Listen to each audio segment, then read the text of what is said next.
Today is Wednesday, March 26, 2025. My name is Miria Dila. I'm interviewing Joe Arzate in Austin, Texas for the Voces Oral History Center, and we are on the University of Texas at Austin campus. Thank you so much for agreeing to this interview. Just a couple of notes at the top. The raw, unedited recording of this interview will be archived at the Nettie Lee Benson Latin American Collection on UT campus, and it's going to be available for anyone who wishes to access it. If there's anything you don't want to talk about, we'll respect your wishes. And if there's something that you do want to discuss, make sure that we can talk about it. And then also let us know if you need to pause the interview at any point. Today we're going to talk about your experiences as a helicopter pilot during the Vietnam War, and we're going to discuss some training, missions, personal experiences, reflection of the war, etc. But yeah, if you have any questions, let me know. I think the other thing is these mics can be a little sensitive, and I need to keep that in mind too. So as long as you're not like tapping your feet a bunch, we should be good. Does everything sound good? All right, sounds good to me. Okay, perfect. Thank you. Okay, so to start, can you tell me a little bit about your childhood? Just like talking about your parents, and like how or where you grew up. Yeah, my father was killed when I was 9 months old, and my mother moved back with her parents, my grandparents, and then she remarried, and my grandparents raised me, and I grew up in San Angelo. My grandparents raised me. They were, at the time, of course, they were low-income bracket family and no education. My grandmother never saw the inside of a school, and I think my grandfather went second grade, whatever. They raised me, and I feel that they did a real good job, I guess, kind of, best they could. And I grew up in San Angelo. And I played athletics the whole 9 yards. Athletics was my big thing growing up. Yeah, they had the gangs and that kind of stuff, but I had nothing to do with those type of, because we were in the low income part of town where we lived, and there were gangs. Yeah, anyway, I was an athletic person, so I never really associated with any of those gangbangers, things like that. I was strictly football, baseball, basketball, you name it, and that was me. And then as I got a little bit older, golf was my big thing, which I do now. Other than that, and then once I finished school, do you want me to continue from that part? Yeah, we can. I'm going to circle back. Can Okay. you tell me a little bit more about your grandparents and what they were like? What they were like? Yes. Yeah, they were Catholics, and they were very religious. They of course, when they adopted me, they started taking me to mass whenever I was little, toddler, and I grew up being a Catholic. And as they got older, they didn't entirely quit going to church, but they didn't go to church as much. But I did, because I grew up. So growing up, church was my big thing. Yeah, and it's still my big thing. They were my grandparents were, even though they were low incomes, they were great with me. They were great. I was very fortunate because I think growing up, I think my dad gave me 2 spankings. So I was good there. And I'm sure it was against my grandmother's will, but he still gave me 2 spankings that I remember. Other than that, that was me. Then I started my own life after that. And how involved was your mom with you growing up? My mother, my biological mother, mother. yeah. She moved, when she got married, she moved and had all those other kids. She moved about 300 miles from where we lived in San Angelo. And they would come down to San Angelo occasionally to visit. Of course, my grandparents were her parents, so they'd come to visit, mother and dad, right? Actually, it was a stepmother, her stepmother. And yeah, they'd come and visit, and of course, I was there. And she and I became friends. And yeah, I always knew she was my mother. I never, my grandparents never said, no, we adopted you. They never adopted me, though. But they never denied that I was not hers. And I never have held anything against my mother. She had 8 more kids. She had her hands full. So we were friends. She'd come down to visit San Angelo, and yeah, we were friends. My whole life, I was her friend. Whenever we could get together, yeah. Okay, yeah. And then were your grandparents also born in San Angelo, or did they immigrate to the U.S.? No, my grandparents. My grandmother was born in Del Rio, Texas, and my grandfather was born in San Angelo. Okay. Yeah. Sure. And then I guess how much of an influence did your grandparents have on your decision to join the military? Really, because of they didn't have any education. They had. It was my step grandmother. My real grandmother died because she had diabetes or whatever she died of, and she and my grandfather, she would have been my real grandmother, they had 4 children, 3 boys and a girl. My mother. The 3 boys, they were all in the military. Now, to answer your question, they never really influenced me. As a matter of fact, they didn't even say, hey, think about joining the military career, et cetera, et cetera. They never did push me, never encouraged me, or didn't encourage me. Either way, it was up to me. And it was my choice, the route that I took. Okay, got you. And then you mentioned you have some half siblings. Were you guys close at all, or did you go? Did you guys grow up together? My stepbrothers and sisters, we were friends. We didn't grow up together. They lived with their mother, and wherever they lived in. They lived in the north of Abilene, Texas, and but we were friends. Yeah, I knew that they were my stepbrothers, and but that's about it. We never bonded together. I lived my life and they lived theirs, but we were friends. Got you. And then, what was it like in general growing up in San Angelo? San Angelo was it's always been a very, very nice city. It's a good town to raise kids, and that's why we retired and moved back to San Angelo. It's a real good school. That wasn't the main reason we moved back to San Angelo.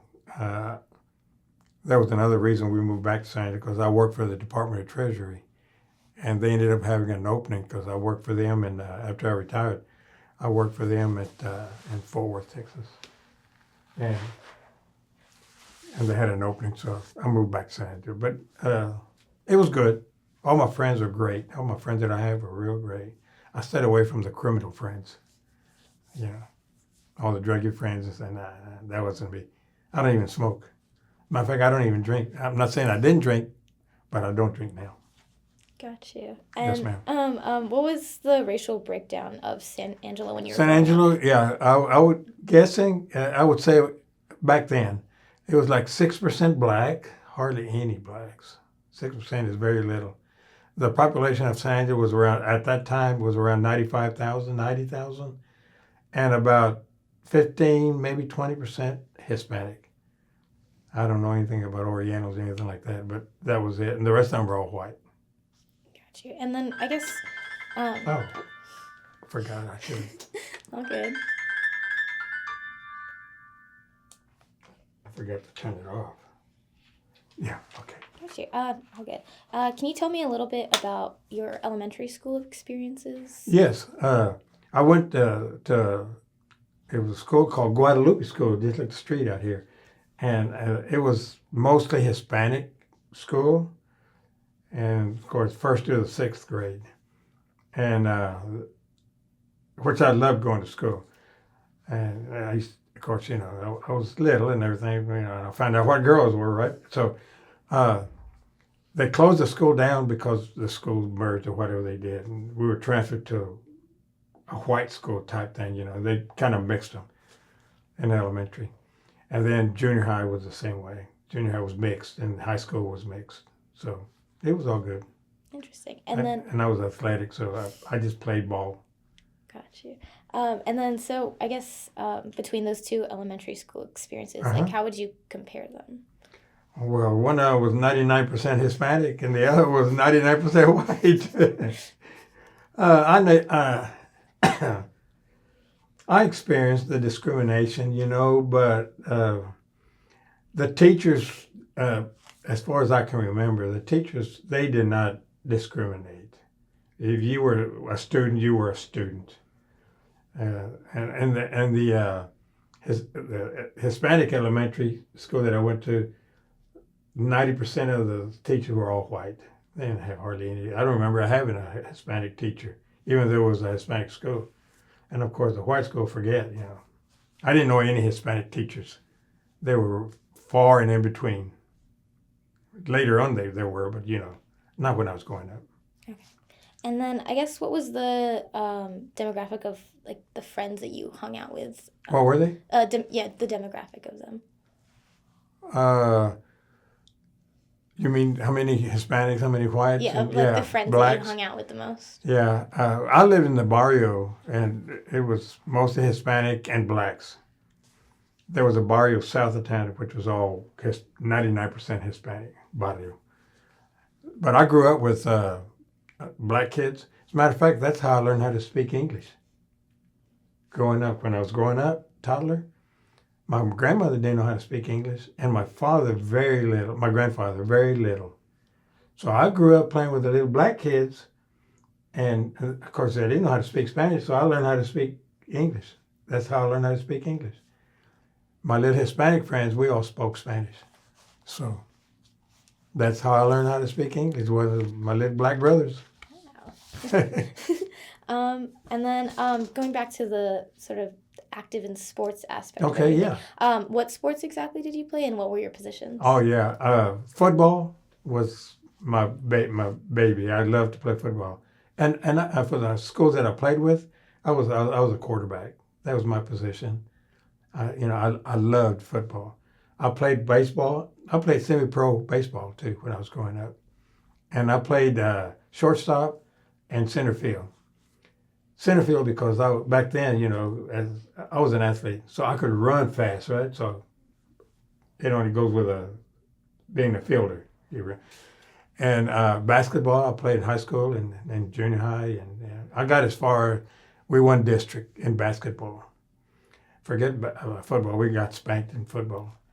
I think we won one game in high school, and it was our last game. We were like 0-9, and we had one more game left, and the coach says, "Boys, we're gonna have to win at least one game." And so we ended up playing this team, and we spanked them. But you know why?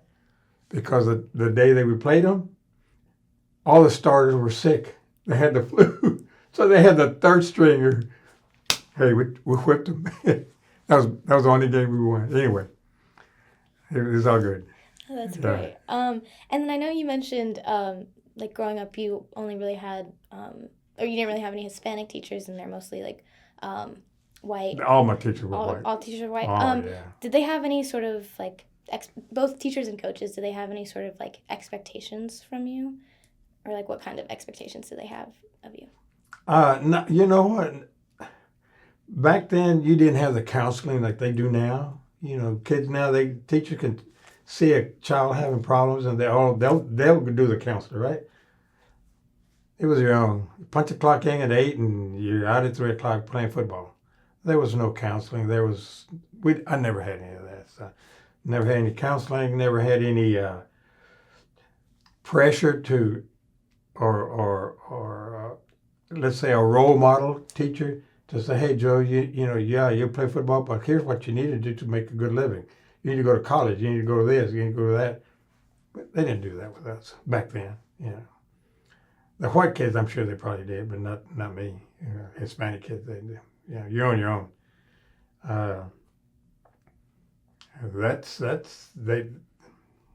Nobody ever mentioned to me about going to college. My parents didn't go to school, so they didn't know anything about college, to be honest with you. All they knew was this work. Hey, you got to work, bring some money in for the house, and You're doing okay. Everything I did was my own. Interesting, yeah. And then I guess also kind of on that note, did you have anything that you like dreamed of doing when you grew up? Like, You know, I really did not join the military because I considered the military because of the environment that I lived in and the discrimination that we had. I joined the military because I figured it would be a good job for me to raise my family. I never thought about it as a career, you know. I never thought about it as, never dreamed of being an officer. As a matter of fact, you know what? When I enlisted, I didn't even know what an officer was, to be honest with you. When I went through basic training, my commanding officer in basic training, I was a private. You couldn't get any lower. His name was Romero. He was a Puerto Rican captain. When they interviewed me after I graduated from basic training, they interview everybody. And he says, "Hey, Arzate," he says, "I've been watching you throughout these, 3-4 months of training." He says, "I've been watching you." He says, "I noticed that you were really, really an outstanding athlete. You're always ahead of everybody. You're always running ahead of everybody. You do everything physically." He says, "You know what?" He says,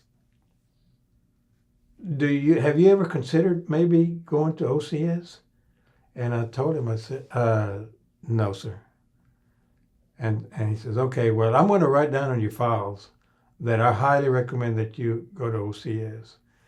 And I saluted him and I started walking out the door, right? I got to the door, I turned around and I said, "Sir, do you mind if I ask you a question?" And he says, "Of course." I said, "What the hell is OCS?" That's how much I knew about it. He says, "That's to be an officer, Arzate." Oh, okay.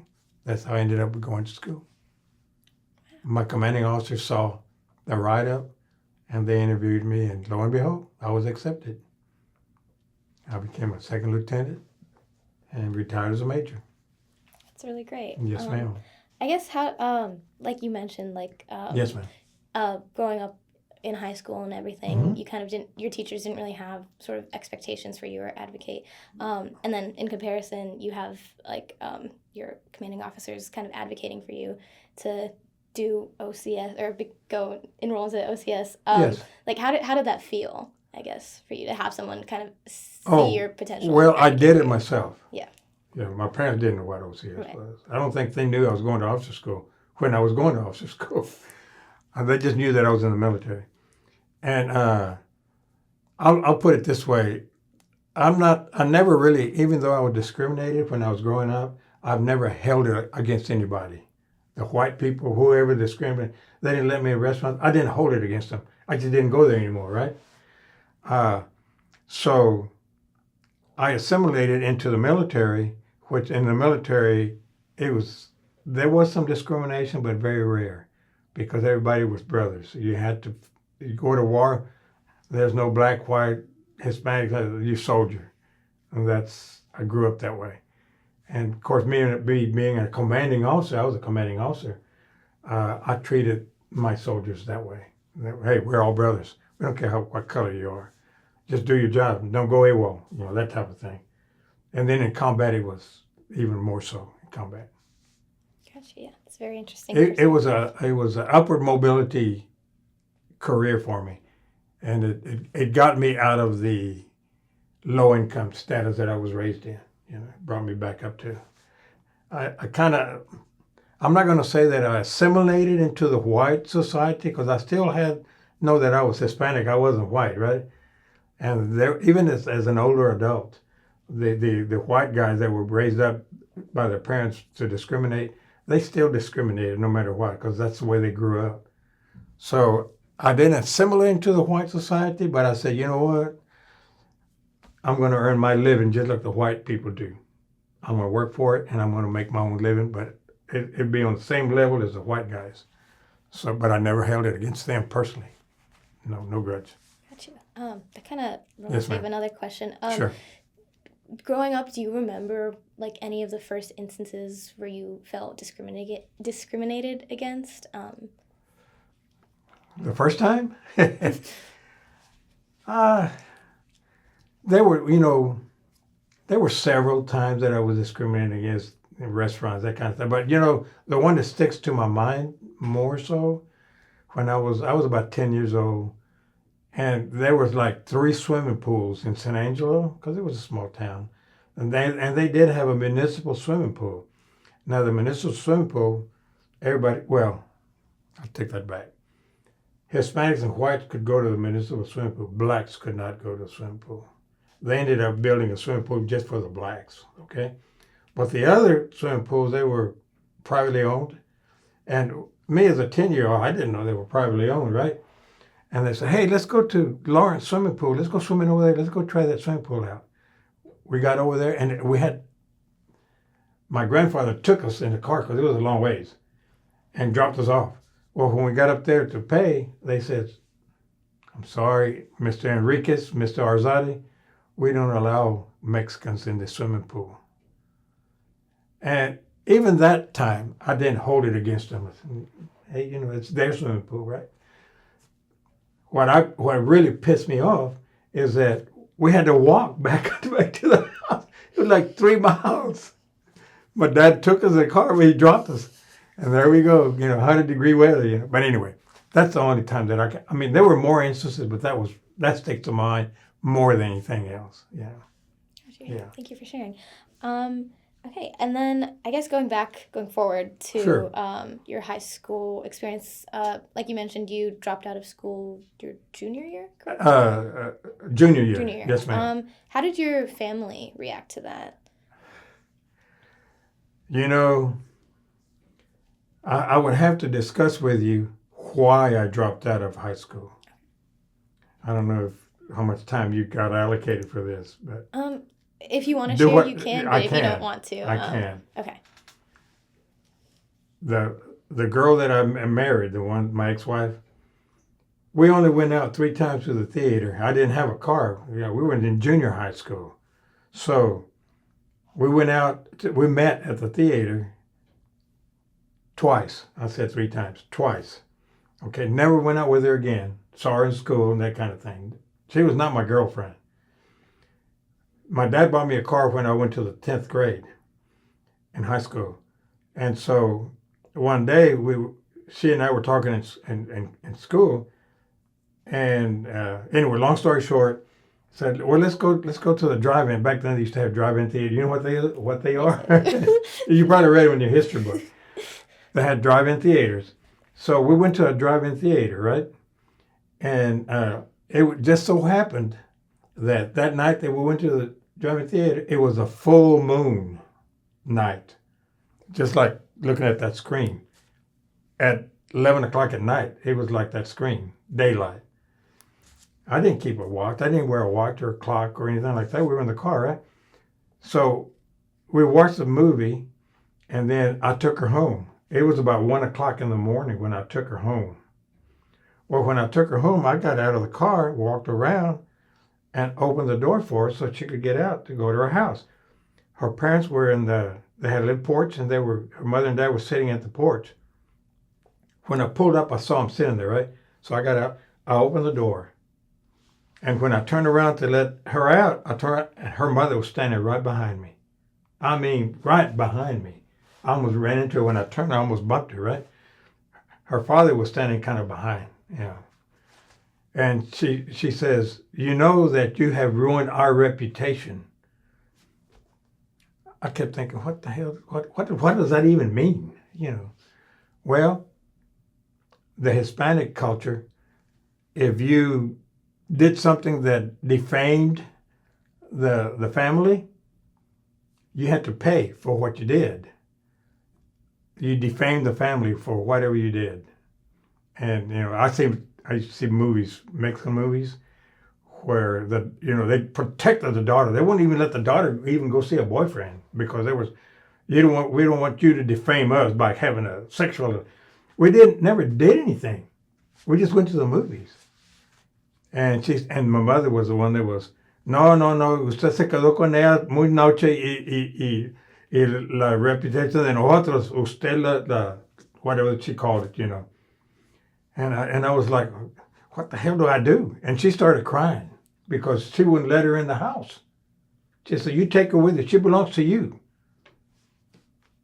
And I what the hell do I do, you know? So I took her back to my grandmother and my grandfather, and I told my mother and my grandfather, I called her mother, I said, here's what happened. That's why I have her here. I don't know what to do. And my grandmother said, okay, señorita, you go to that bedroom over there, you go to there, and you go to your bedroom. And we'll take care of business tomorrow. Well, tomorrow, her mother and dad were at the house early, wanted us to get married. I was 17 playing baseball. I hadn't even turned 18 yet. 2 weeks I was going to turn 18. Anyway, long story short, I ended up getting married, and my dad wanted me to go to California. He said, Joe, son, here's some money, go to California. He had a son that lived over there. I'll take care of over here this business. I said, no, Dad. I said, what's going to happen to her? You know, she was not my girlfriend. We never even discussed, especially marriage, you know, none of that stuff at all.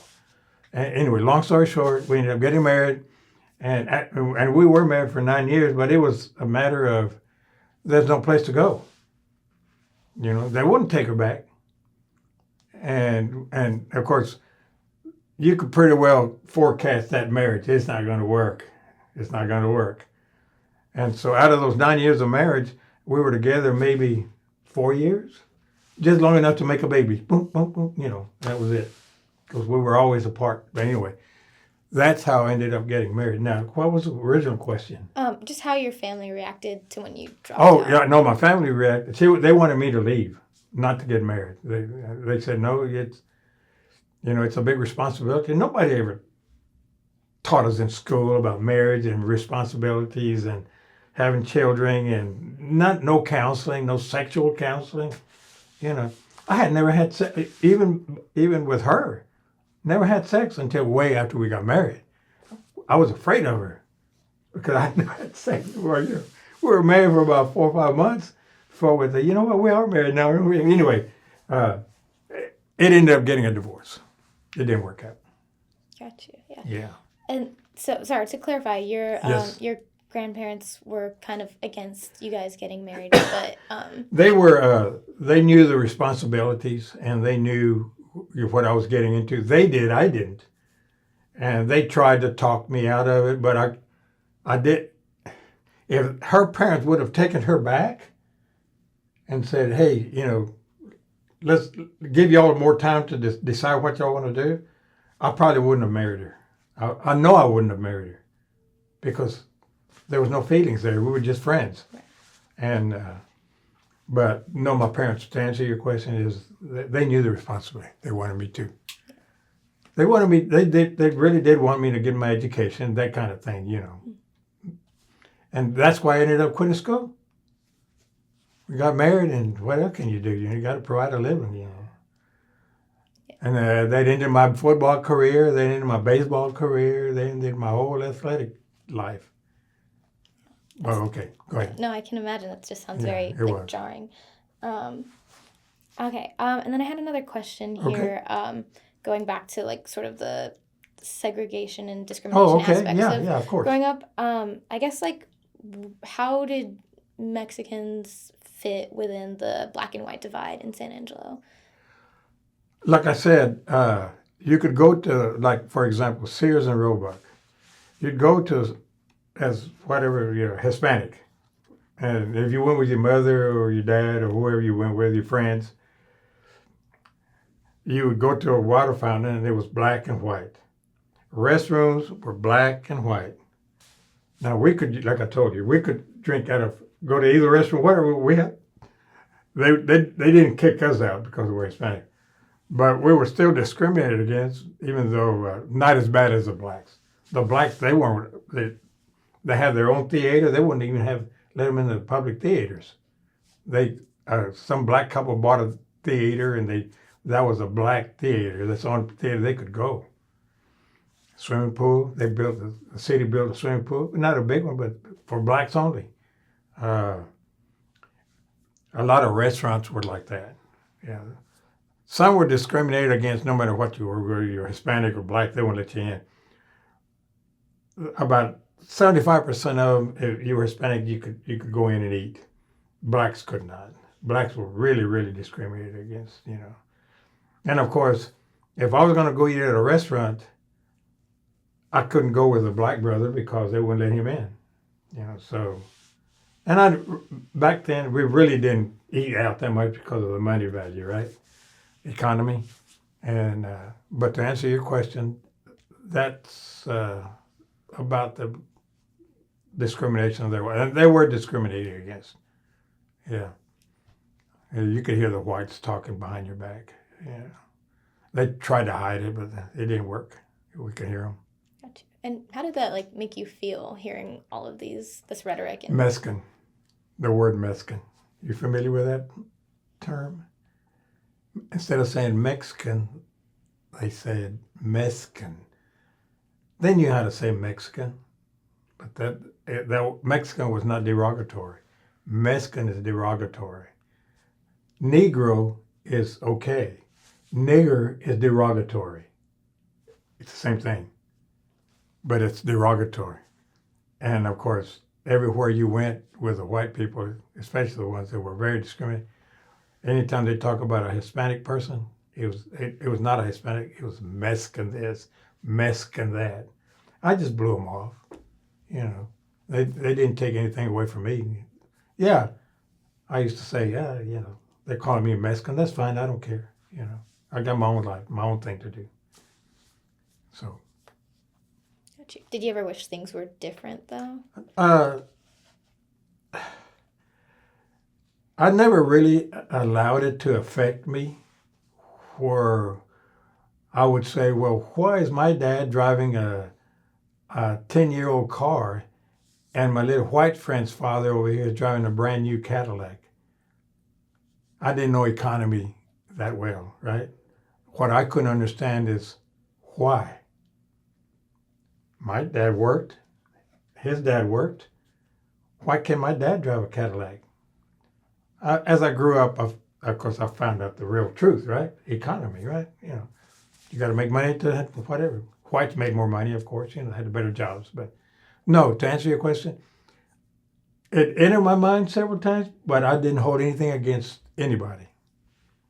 I knew that as I grew up that I was going to have to do it myself, which I did.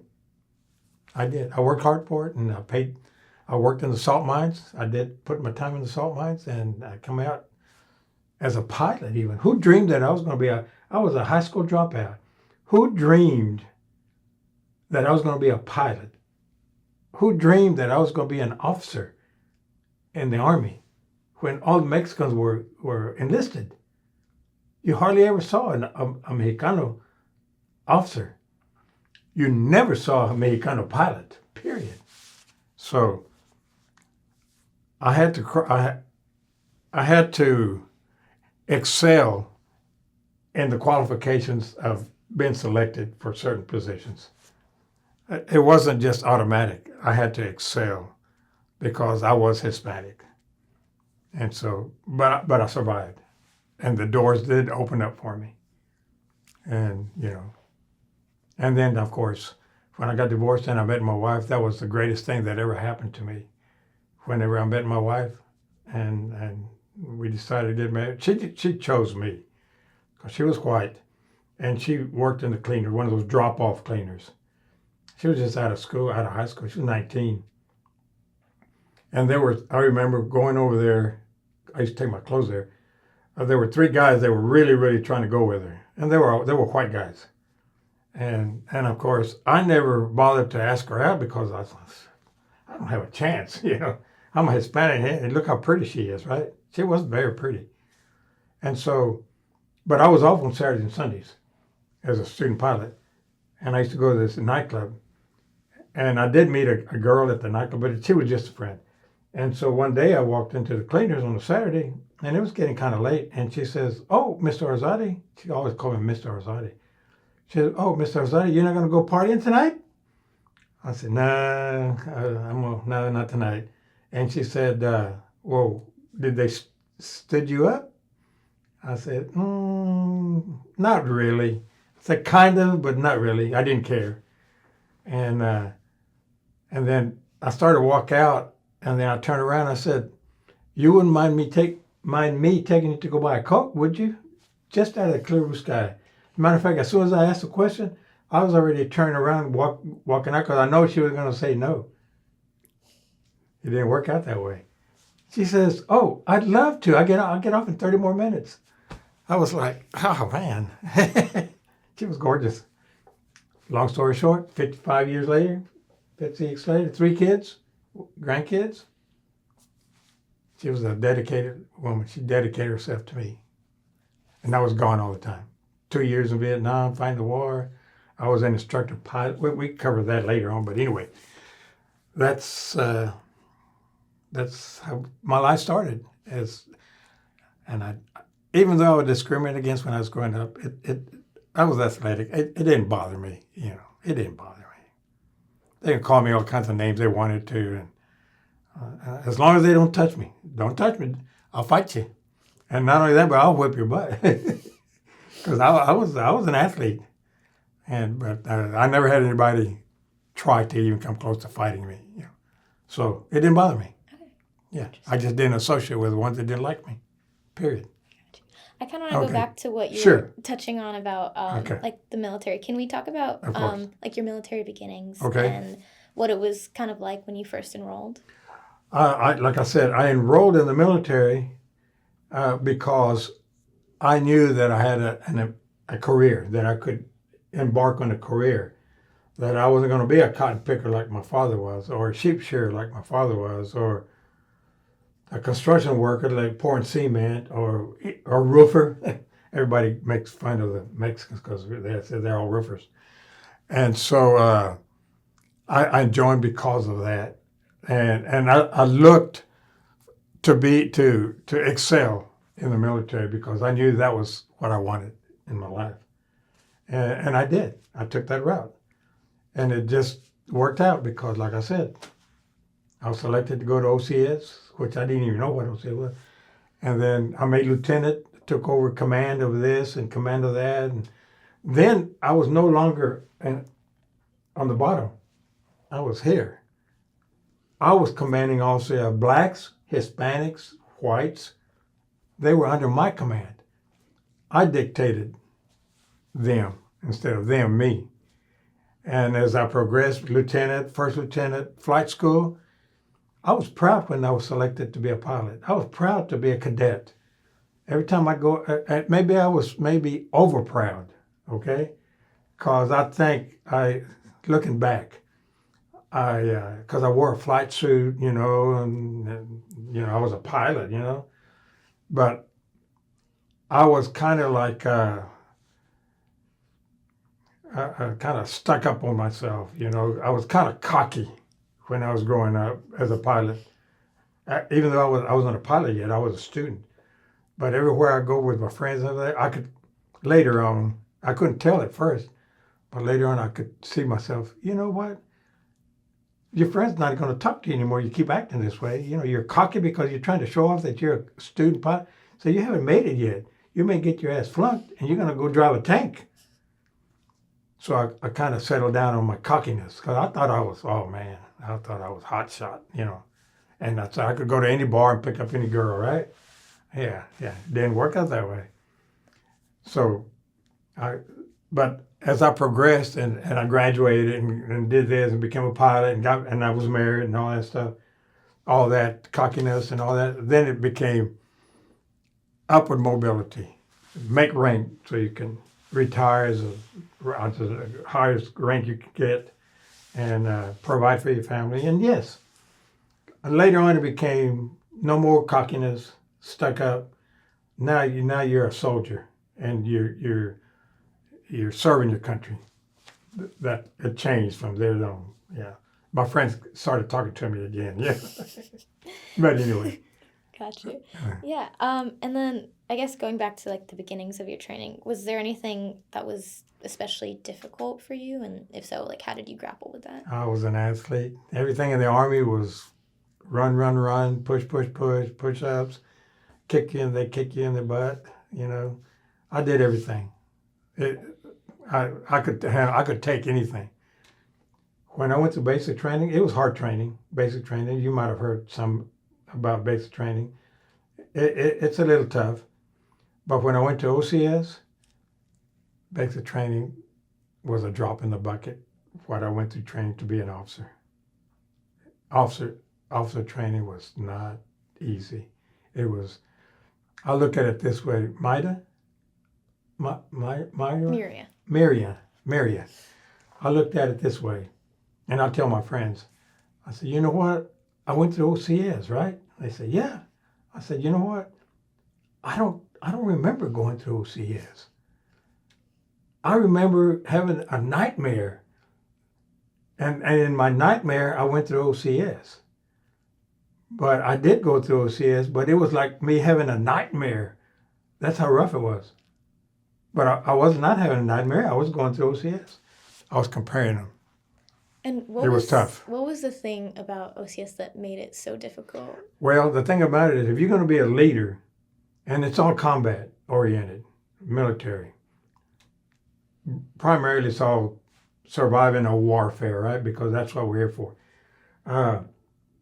If you're going to be an officer in the Army and you're going to command so many people under your command, you got to have that leadership ability to be able to not only train your people, but you have to learn their respect to you as an officer, and you have to teach them that not because you're an officer and they're enlisted, they're the ones that are going to go to war. You're going to stay back behind here eating steaks and all that kind of stuff, right? No, you're going to be in front of them fighting the war. So you have to be a leader, and that's the way I was. I became a leader. I worked at it. It wasn't easy, but I worked at being a commander, and I commanded 3 combat units, not in combat, but combat units. And I feel that all the soldiers that I had under me, I had some that were, not good soldiers, of course, and everywhere. They went AWOL, all that kind of stuff. But 99% of them respected me as an officer. They respected me as their commander, especially when I became a pilot. Because I had crew chiefs and I had crews working for me and that kind of stuff. And I had to treat them right because they're the one to keep the aircraft flying or you're going to crash.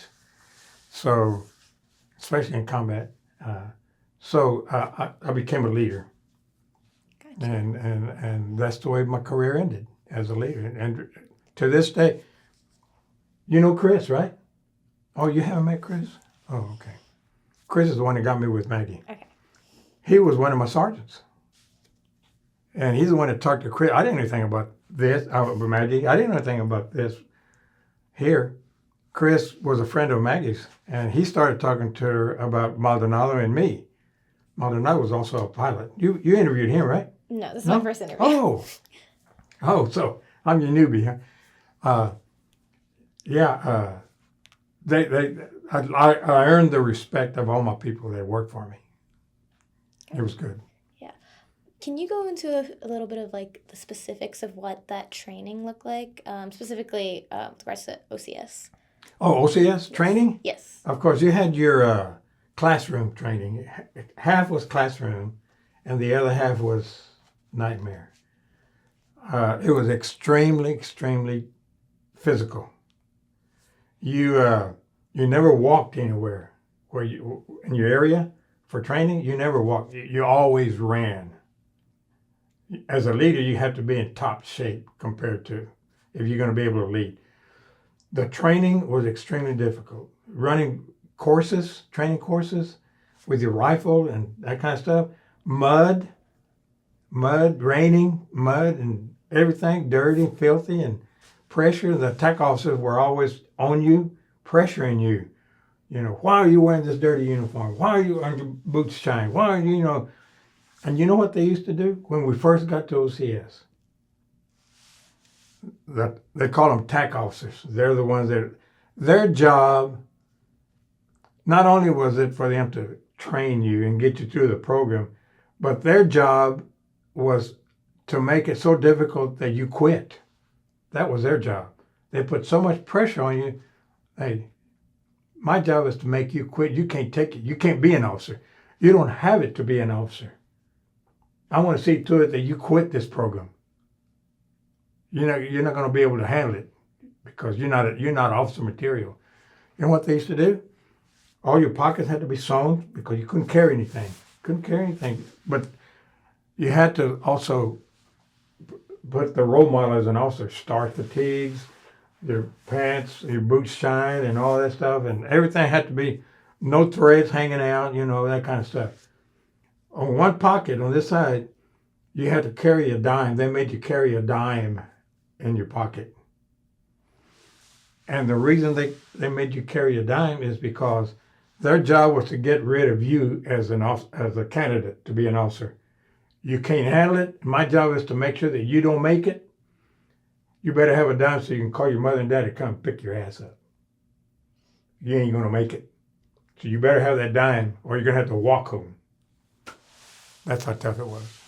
And did that sort of mentality ever get to you? People constantly wanting you to quit? To answer your question, I keep saying that it was like a nightmare, but it was still training. And like I said, physical work didn't bother me. It was hard, but it didn't bother me. I was going to make it through the program. I wasn't going to use my dime. And I really didn't have that much of a problem getting through the program. And I took all their crap. You had to. Because if you didn't, you're not going to make it. For example, you go to the mess hall and eat, right? And you're out there running and training and everything. You go to the mess hall and eat, you have to sit on the first 2 inches of your chair. They're teaching you officer etiquette. And historically, of course, it's all from England, right? The officers back to the United States. You have to sit on your 2 inches of your chair like this. And you had a table, and you had one officer here, one there, one there, 4 to a table, right? And they would bring you food, and you could not look down. You could not look sideways. You could not look sideways. You could not talk to the other people that were on your table. And you could not look down. You had to keep your eyes straight. And the attack officers are roaming. They're wanting you to catch looking at or talking to somebody. They jump on you in a heartbeat, make you do 50, 75 push-ups. So you're like this, right? And you can sense through your depth section, you can sense where the forks were and the knife and the spoon, but you couldn't see it. You could kind of know it was there. And you know that you might have had a piece of meat and you had some vegetables and stuff, and you would reach down and grab a spoon or whatever, and you would had to eat square meals. You would get a scoop full of corn, and you had to bring it up, bring it to your mouth, then take it back out, and then put it down. Square meal, they call them square meals. And if you even attempted to get a knife, even by feel, to try to cut a steak or whatever meat they had, forget it. That cow died for you, that cow died, you trying to cut that cow? What are you going to do with that cow? That cow sacrificed for you to... What are you doing? What kind of leader are you? You're going to sacrifice your men just like the cows sacrifice so you can have a steak? Nobody ever even attempted to try to cut any kind of meat. Vegetables, you could. We survived on whatever we could put on a spoon or a fork. Now you're asking me what tough it was? It was tough. Extremely tough. Yeah, I can't imagine. That sounds... Well, anytime you see an officer, now of course, there's different kind of officers, right? Like my son, he retired as a major. He went through ROTC in college. It's gravy. Boy Scouts, going camping with the Boy Scouts is harder than training he went through to be an officer, but he was a good officer.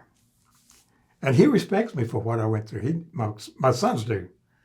My kids, they really highly respect me for what I've done there. Of course, they're glad that I didn't get killed, but anyway, I won't take me anymore. You can, Oh, of it's all course. yours. Yeah, I guess kind of going back, can you sort of elaborate on like for people who don't really know about Army ranks, like what exactly it takes to like become a major and like work up there? Yes, you have to meet certain qualifications.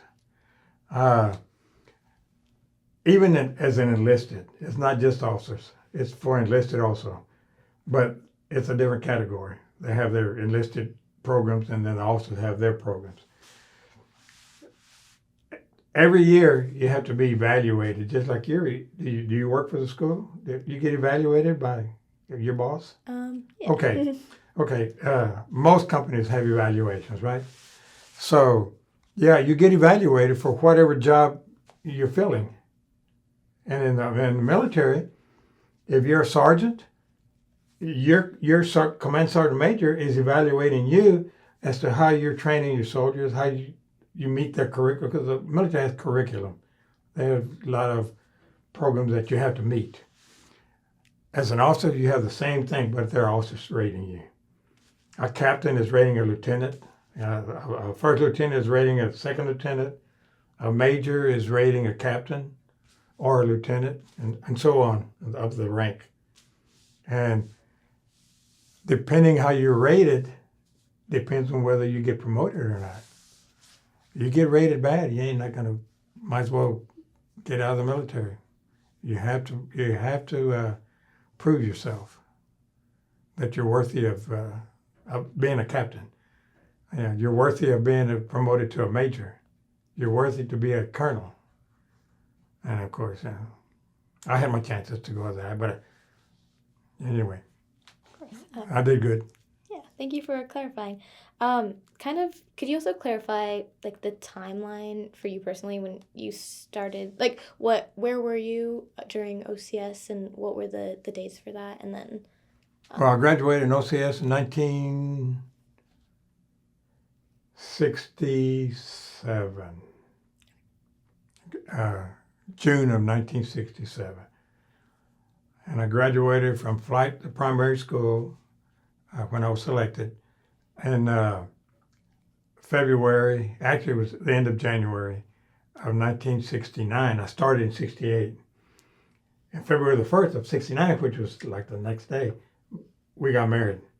And then in June of 69, I graduated from flight school. I was selected to go to Cobra School. In August, I already knew how to fly. All I needed to know was how to kill people with my aircraft. So you went to what they call a transition phase. You didn't learn how to fly in the Cobra. You already knew how to fly. You had to learn how to shoot your rockets, how to aim, how to maneuver, how to do certain things in combat, and how to kill people, right? That's where you train. So it was a transition type thing. That was in August of 1969. I was on my way to Vietnam. And then when I got to Vietnam, then became on-the-job real training. That's when bullets were coming at you. and what was it like, kind of going through all this training while navigating your personal life, like raising your family and Oh, raising your wife? I had a good wife. I had a real good wife. She took care of the kids. And as a matter of fact, she contributed a lot to my success of being a pilot, because the training part of a pilot is extremely tough. Only probably out of 50 students, 40 of us graduated. The other ones didn't make it. But there's certain things. For example, you get into an aircraft, you gotta know the safety procedures in case something happens. The engine quits, you run out of gas, you better not run out of gas. Electrical failure, all kinds of different stuff, right? When you have those kind of procedures and you're trained for this, because you got to know it, you don't have time to pull the manual and say, okay, my engine quit running. What am I supposed to do? The engine's quit running, you're going down, right? You can't pull over on the side of the curb. You don't have time to do that. You have to, the safety procedures, you have to memorize them. You have to know them by heart. They were like your name. So what the instructor pilot that were training you, you were flying, and they over here trying to catch you, they're testing you, right? They'll go back there and they'll pull 2 or 3 circuit breakers. They were electrical, because they're like the houses. They have circuit breakers. And he pulled circuit breakers, 2 or 3 circuit breakers, and you're flying, and he's waiting for you to, first of all, catch what he did. You don't know what he did because you didn't see him. But it registers on your instrument panels, right? Red lights come on, the RPM doesn't work, or whatever. And as soon as you catch it, then you go through the procedures automatically of how to correct it. You have a red light comes on, you're having an RPM problem, automatically you look, boom, you know exactly where it's at. You know where that circuit breaker is at. You know where every circuit breaker is. Mainly not only because you got to know where it's at, but when you're flying at night and everything is dark, you don't have time to flashlight and see, oh, where's that electrical breaker? You got to know where it's at. You can do it blind. My wife, I used to stay up to 1, 2 o'clock in the morning, and she would read me the procedures on safety procedures, doing different maneuvers out of the book. I memorized the book. You had to memorize it. And so my wife, you're asking me, how did the wife contribute? She knew more about the emergency procedure than I did. She would say, okay, what do you do if this happens? And I'd say, I would do this. No, you said it wrong. You did it wrong. Try again. And then I'd say, wait a minute. It was a circuit breaker. It went to the hydraulics. I would hit the hydraulics circuit breaker. And she would say, okay, which breaker is it? Is it number 2, number 3, number 4, number 5? I said, number 2. Nope, you're wrong. It's number 4.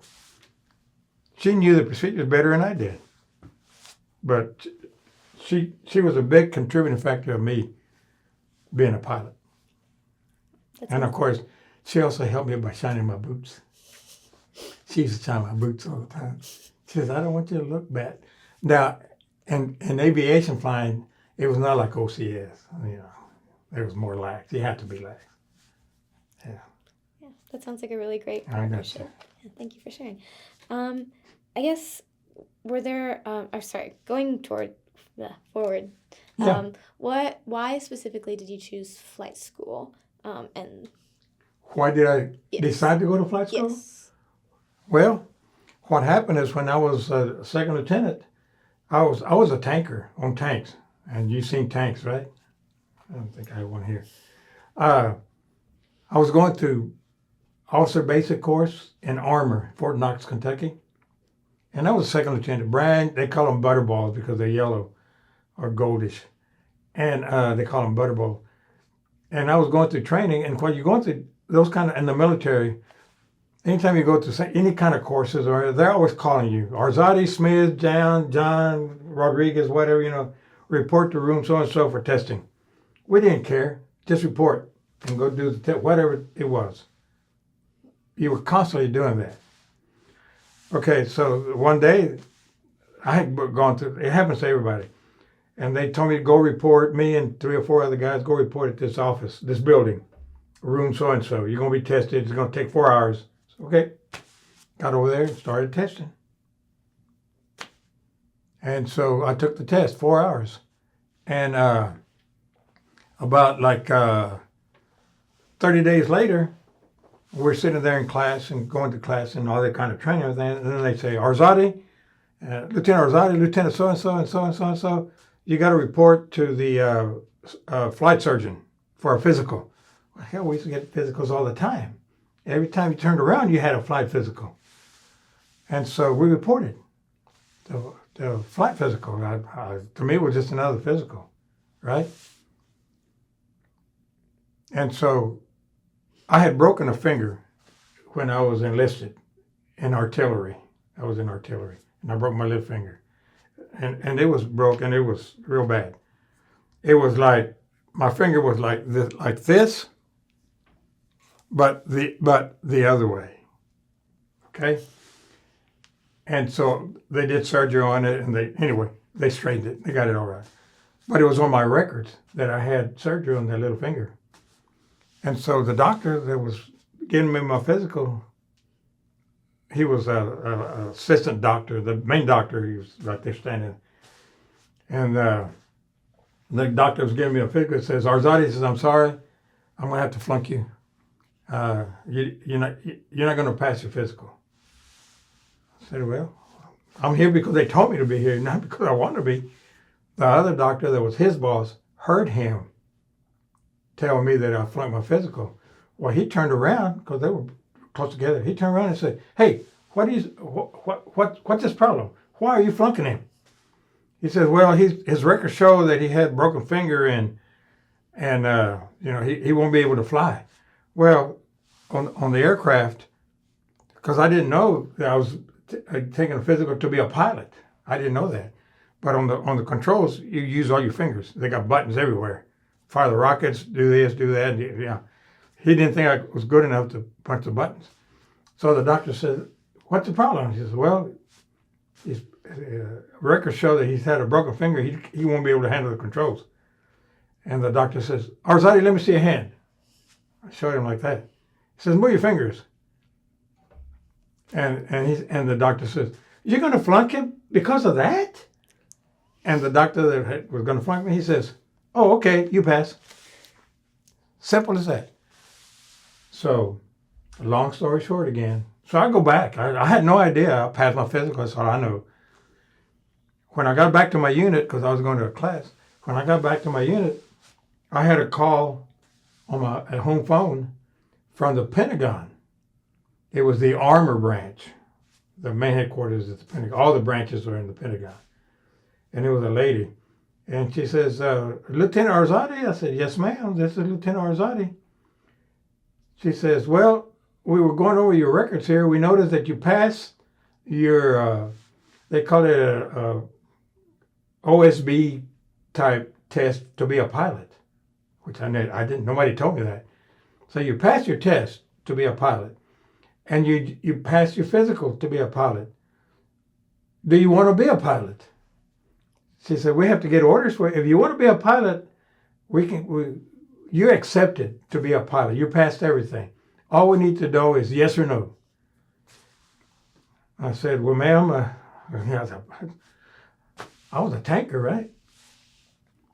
I asked her, I said, "Ma'am," I said, "can I call you back in about a couple hours?" She said, "Take your time, Joe.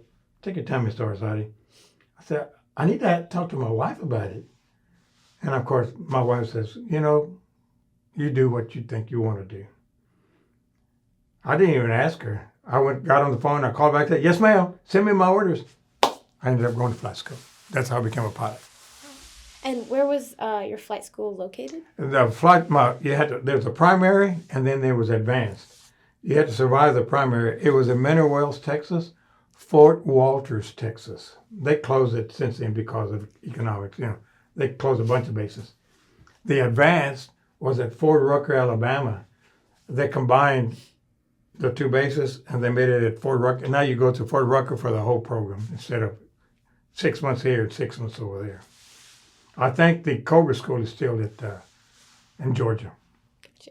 Yeah. Yeah, and I know you kind of mentioned like some of the training for flight school, like all the memorization. What other aspects of training are necessary to become a helicopter pilot? Well, number one, there's a lot of people that can't fly. Their equilibrium systems don't work. Their mindsets are made different. We're all different. They have in primary, in order to survive the primary, the instructor pilots have certain categories of training that you have to meet within a certain time period. As a helicopter pilot, they allow 4 hours of training in order for you to learn how to hover the aircraft.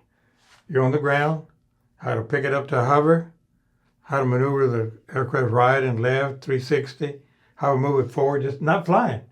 You're still on the ground. So much forward, so much here, move it over to that point, move it over to this point. 4 hours. If you couldn't do that in 4 hours, you're gone. Then you move to another phase. Then it came the flying part of the phase. You had to learn how to pick it up and how to fly the instruments, what they have to be in order to operate the engine and all that, to fly. there were the school is made into phases of different training.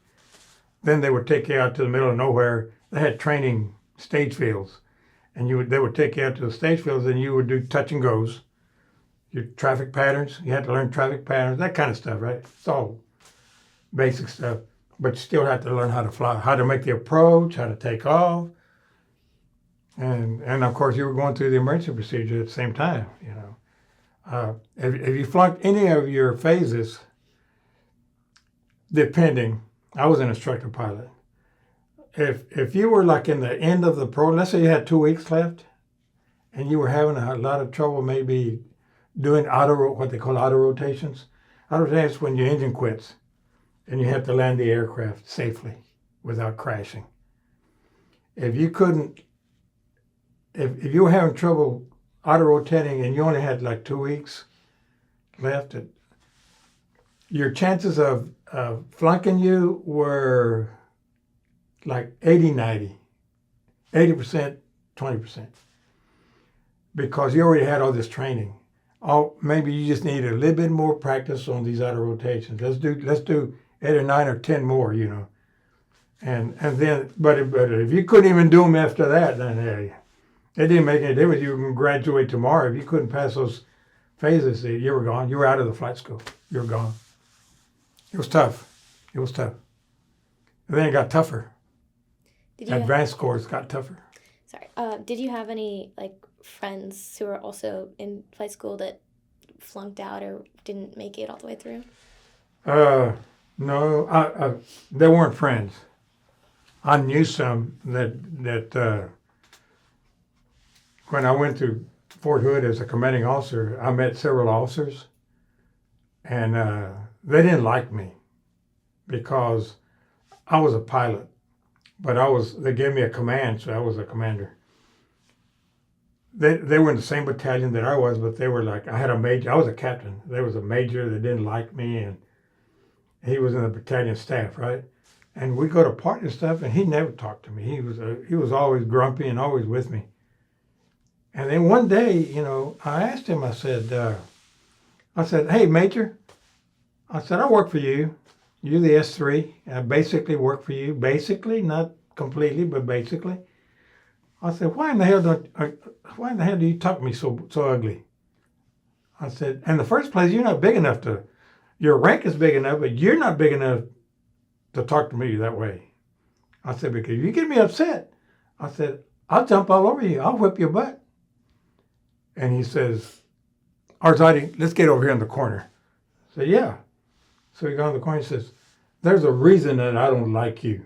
And I said, well, that's what I want to know. So I won't have to whip your butt so bad, you know. He says, you know what, Joe? Says, I'm jealous of you because I flunked out of flight school.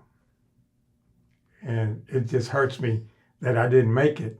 And every time I see a pilot, I kind of, not that I have it against you, but I don't like you because you're a pilot and I'm not. I said, okay, well then stay away from me then. I did have those kind of guys. Not many. The guys that flunked out, I never saw them again. We were all together training. Once they flunked out, they went, who knows where they went to, back to their units. I have no idea. I never saw them again. So. And was it also common to have that kind of divide between pilots and other sort of roles? I think you're talking about rank, ranks. you know, here I'm a pilot and you're an infantry guy, right? I've had several, because I trained with a lot of them. I have had a lot of them tell me that they wish they would have gone to flight school. They see me earning my flight pay because I get more pay than they did. And they see me what I did, and they saw what I flew, and they flew, you know, everything, my position, all that. And they were kind of envious. And they'd look back and they say, you know what? You know, several years ago, I had a chance to go to flight school, but I never really applied. I should have. Well, it's too late now, you know, too old. You can't fly anymore, you can't see. But anyway, yeah, I've had some people tell me that. Gotcha, yeah. I don't my cockiness and all that was gone. I don't show cockiness on a guy that said I wish I'd have gone. I'm envious of you being a pilot. I don't ever showboat or anything like that. If he wants to discuss it with me about it, it's fine. But I don't hold anything against him for not making it or wanting to. You know, he had the opportunity. Yeah. That's understandable. Yeah. I guess going back to your personal training, did you kind of have a choice of what helicopter you would fly? Uh, yes, I did. Especially whenever my commanding officer said that if I wanted to fly Cobras, and he says, like I told you, he says I got slots for the top 5 in my class, and you're one of the top 5, and I can send him to Cobra school. He says, "Do you want to go to Cobra school?" I said, "Yes, sir." He said, "Well, you're the first one out of my class that's going to go to Cobra school. The other 5, I haven't talked to him yet, but if they decide to go to school, they have to wait for the program to start. I was the first one to be sent to Cobra school out of his unit. He was going to offer it to the other ones too, but at a later date, as they progressed. And yeah, Cobra was my baby. Cobra was, I tell you what, Cobra. I flew Hueys. I was an instructor pilot in all of them. I got my fixed wing licenses, my instructor ratings. I got everything. I was an instructor pilot for the Army teaching, the same school that I went to several years before. And but I flew everything.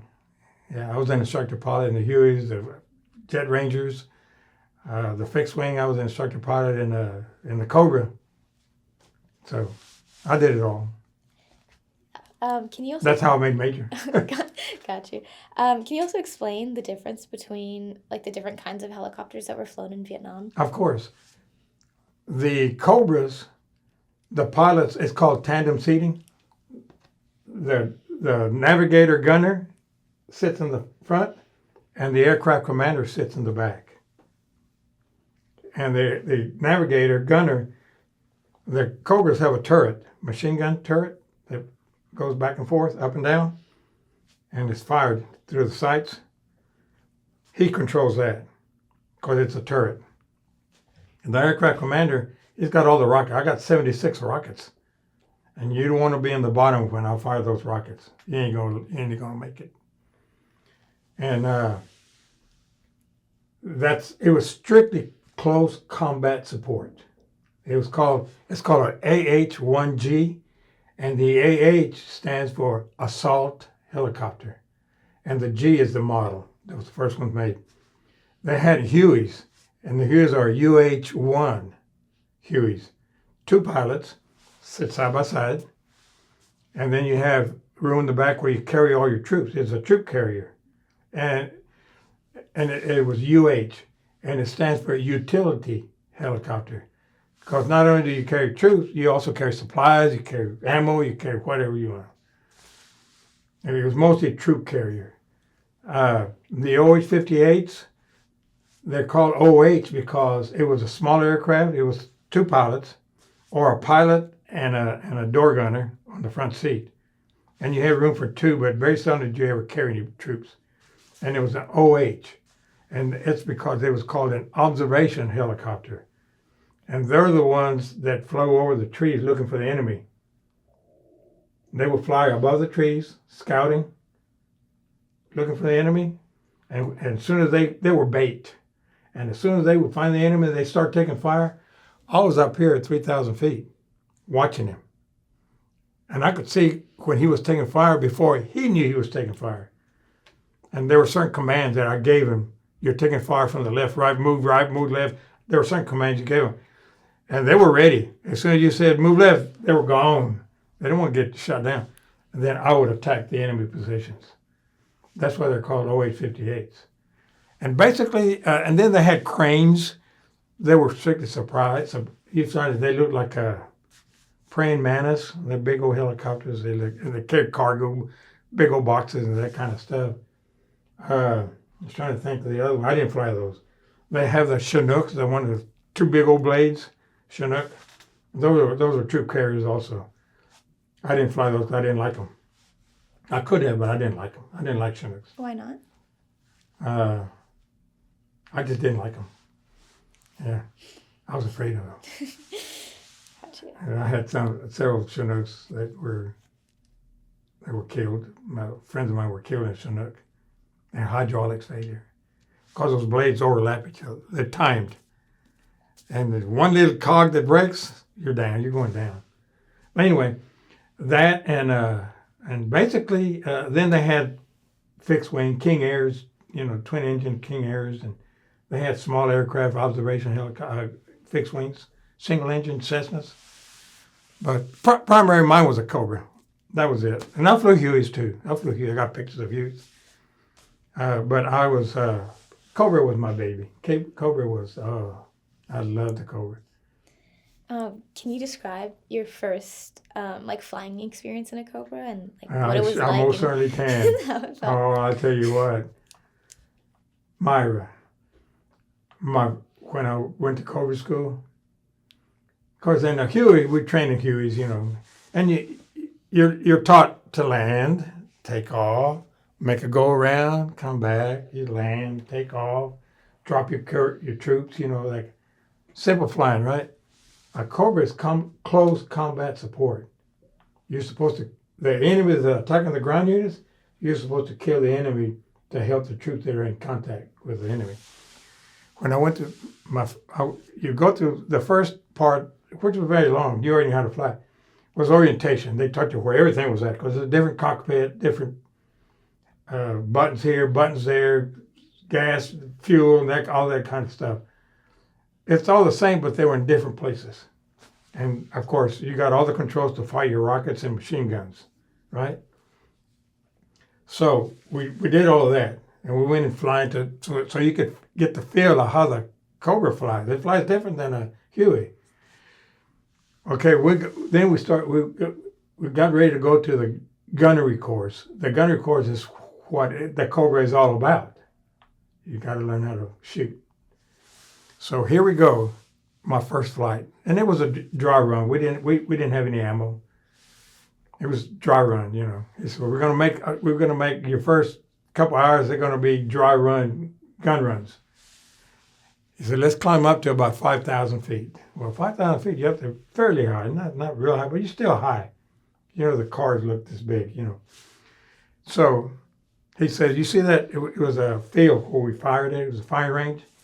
We're flying along, right? And I'm flying. He's in the front seat because I'm in the back seat. He says, okay, Arzate, do you see that tank out there? It was one of those target tanks, practice. So you see that tank out there? I said, yes, sir. He says, we're going to shoot at that tank over there. And I will tell you, when you start, you had a sight, and it had a little bubble in the middle, a little red bubble, and it's fixed. And in order for you, and you're flying like this, and the tank is down there, right? So you have to take that bubble, go down this way, and put the bubble on the tank. Then you start firing. So here we go. And I could see the tank getting closer and closer and closer. And I said, well, now? He said, nope. And he said, okay, we're getting close. He said, okay, you can start your dive now. And I was like, no, Arzate. No, sir. Make a go around, and we're going to shoot at the same tank. And I'm going to tell you when you start your dive, and you keep that dive going until you put your target on the tank. Don't hold back. You just keep pushing forward on the controls and go with your dive until you see that target on the target, the little light on the target. So here I go, right? And here's the target, and here I am. And I'm right here. And your target was like this. You go straight down like that. And you would fire at the target, and then you would start climbing.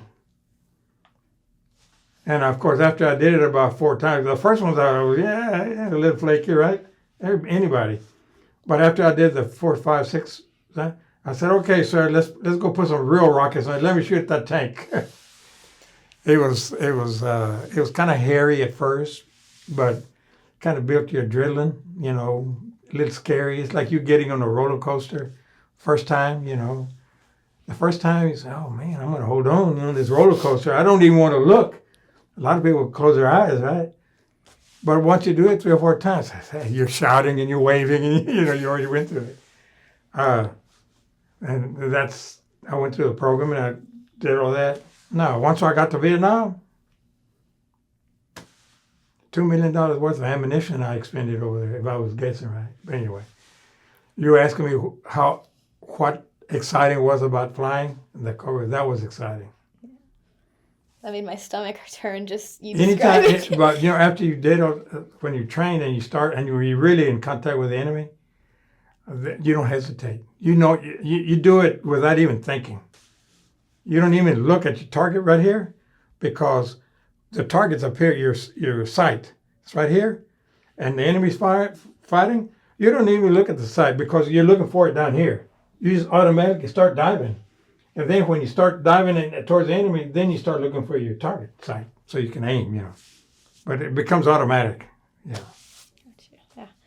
Yeah. And then Exciting. It was it's very exciting. What were the biggest challenges? I think you kind of touched on this a little bit, like the biggest challenges of flight training. To me, the hardest part of flight school was flying instruments. Flying instruments in any kind of a flight program is not easy. We're talking about like when you're in bad weather, and we had to fly so many hours. That was another phase.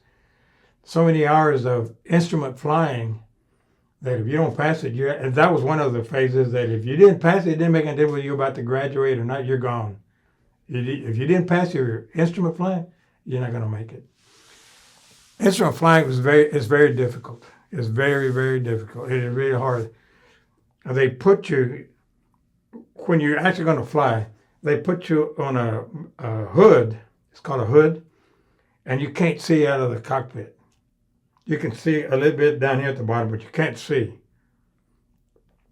And what you have to do is you go through the operations when your instructor pilot tells you, go follow the flight plan. We're going to go from here to here to there to there to there and then return back. You go follow the flight plan, and when you get through following your flight plan, let me know when you're at the aircraft and you already did all your pre-flight and everything. Call me and I'll meet you at the aircraft. So I will go do the whole thing. And then at the aircraft, he'll let you bring it up. He will put you on a hood. And you could still hover. You could see a little bit out of the bottom part. You can't see because it's enclosed because you're not supposed to see. All you can see are your instruments. So you tell him everything you did, and you do everything. He just gets in the aircraft and just sits there, and he waits until you say, and you do everything. He's got his little clipboard, and he's rating you. He's writing down, And you called for takeoff. You called the clearance. All the clearances to take off and everything. And then you contact the tower, and the tower clears you for takeoff, puts you in the runway lane, and then you start your instrument flying. The instrument flying, you have to program it with the controllers. They have to know. You tell them your flight plan. I'm flying from point A to point B, this radio. Anyway, so you do all of that, and you have to do it under the hood. You don't see until you actually come back. When you get close to your base, a good IP, and I didn't have a good IP. He would let me get out of the hood because it's very stressful. He would let me get out of the hood, raise it up, and take it off. About when we were about like maybe on a long final approach to landing, maybe 1.5 miles, 2 miles. But other than that, he would not let you get under the hood.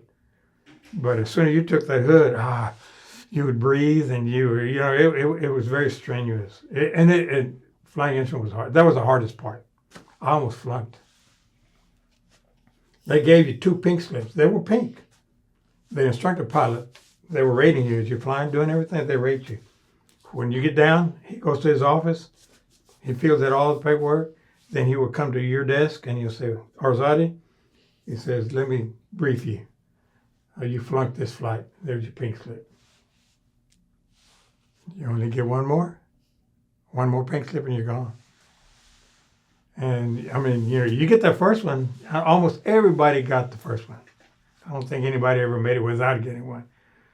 There was a second one that you were concerned about. And he almost busted me on my second time. And he and I got into it because I told him, I said, I'm doing everything right. I'm doing everything you're telling me. And he says, well, if you don't do this, he said, and he was a little guy. He wasn't big. He said, if you're not doing what I'm telling you to do. Yes, I am. And he made a threat. Maybe he didn't mean it, but he did make a threat. He says, when we land, he says, you know what, I'm gonna get the stick that I got over here and I'm gonna beat the hell out of you. I was under the hood when he was telling me all this. Couldn't see. I turned sideways to see him this way. And I said, you know what, sir? And I was still flying. I said, you know what, sir? You may hit me with that stick. I said, but you know what? You're not big enough to maintain the whipping with that stick. I said, because I'll whip your ass all over the damn heliport out there. I knew I was flunked out. I said, I'm gone. That ain't in my mind. I said, I talked back to him and I protected myself even though I knew I shouldn't have done it because, hey, you've been tested. So when we landed, I knew I was gone. I knew that was my second. I'm gone. He's going to make a pink slip just because I threatened him. He threatened me too. I went straight to my commanding officer. I said, sir, I got 3 more weeks left to school. I'm doing everything good. He said, I know Arzate. He's the one that sent me to Cobra School. I said, but here's what took place in the cockpit with that. I said, sir, he threatened me and he got him to my backside. And I said a few things to him that maybe I shouldn't have. But, sir, I said, he threatened me. And I said, I feel like I'm gone out of the program. He says, Arzate, he says, I've had problems with him before, with other students. He says, tomorrow, I'm gonna give you your last check ride. So we're gonna do an instrument ride. You do the same thing you did today, and do it. Call me, and he was my commanding officer. He said, call me whenever you get ready to fly. I said, okay, called it. We took off, did everything, come back and everything. We landed. He says, I don't know what the problem was. You're graduating. You're graduating. But to answer your question, instrument flying was the hardest part. A lot of guys didn't make it to fly through instrument training. It's hard. When you're shooting an approach in bad weather, you can't see anything. All you're depending on is just those instruments to keep you straight and level and airspeed and the whole 9 yards. You got to trust those instruments. You have an attitude indicator that has a horizon. That keeps you level. Otherwise, you're diving or you're climbing or you're turning or. But you learn how to do that. You train. Yeah, that sounds like a lot of different things to think about. You're asking me, and I'm telling you. Yeah. And we haven't even got to Vietnam yet. We're getting there. We're moving up. I guess I kind of want to go just touch lightly on the community that you had in flight school. Were there a lot of other Latinos in your program? In my flight class? Yes. In my flight class there were 2. Trevino was one of them. He was a captain. I was a lieutenant. And the other guy was a warrant officer. No, I'm sorry. The other guy was a lieutenant. His name was Rodriguez. But if you saw him, you would never believe he was a Rodriguez. He was a Smith or a Jones. I mean, he was more white than white guys were. But he was a Hispanic guy. We had 2. And they flew Hueys. They ended up flying Hueys. I was the only one that flew Cobras. Or at the time, they were selected to go to Cobra School. They were doing Hueys to Vietnam. Got you. Between Hueys and Cobras, we were kind of talking about this in class. Was there any sort of cultural differences between people who flew Cobras and Hueys or anything like that? I'll put it this way. Huey pilots and Scout pilots, they kind of looked up at Cobras pilots because it was a different area. It was an attack helicopter. It's like an Air Force guy pilot. he's over there trained to fly transports, right? Big old C-17 transports. But a couple of his classmates were selected to go fly the F-35 fighter pilots. In that kind of an environment, the fighter pilots are supposedly, but it's not, but supposedly they're more of an elite pilot than the guy that's flying supplies, even though the pay's the same and they're the whole 9 yards. But as a fighter pilot, you're like in a higher class, supposedly. But it's only hearsay. It's only visual. Hueys and OH-58s and all the other helicopters, the Cobra pilots were like fighter pilots. They were a little bit more up in class, even though they're not. Everybody has a job to do and it's the same. But they looked up at Cobra pilots as, hey, he's a Cobra pilot. They never say, hey, he's a Huey pilot. They didn't care whether he's a, But if you were a Cobra pilot, they would mention you. You were in a little higher level. But I never down talked to any of them. Nah, I was protecting them just like I protected everybody else. Gotcha. And kind of on that note of like the prestige, I guess, that comes with being a Cobra pilot. Yeah. There's a lot of things, like you've mentioned, that you've had to, a lot of moving parts, obviously, when you're training. How often did you think about, I guess, like the danger aspect of what you would be doing in Vietnam while you were going through your training? I was 24 years old when I was going through Cobra school. I hadn't gone to combat yet, but I was on my way to combat. And all I did was train to shoot the Cobra.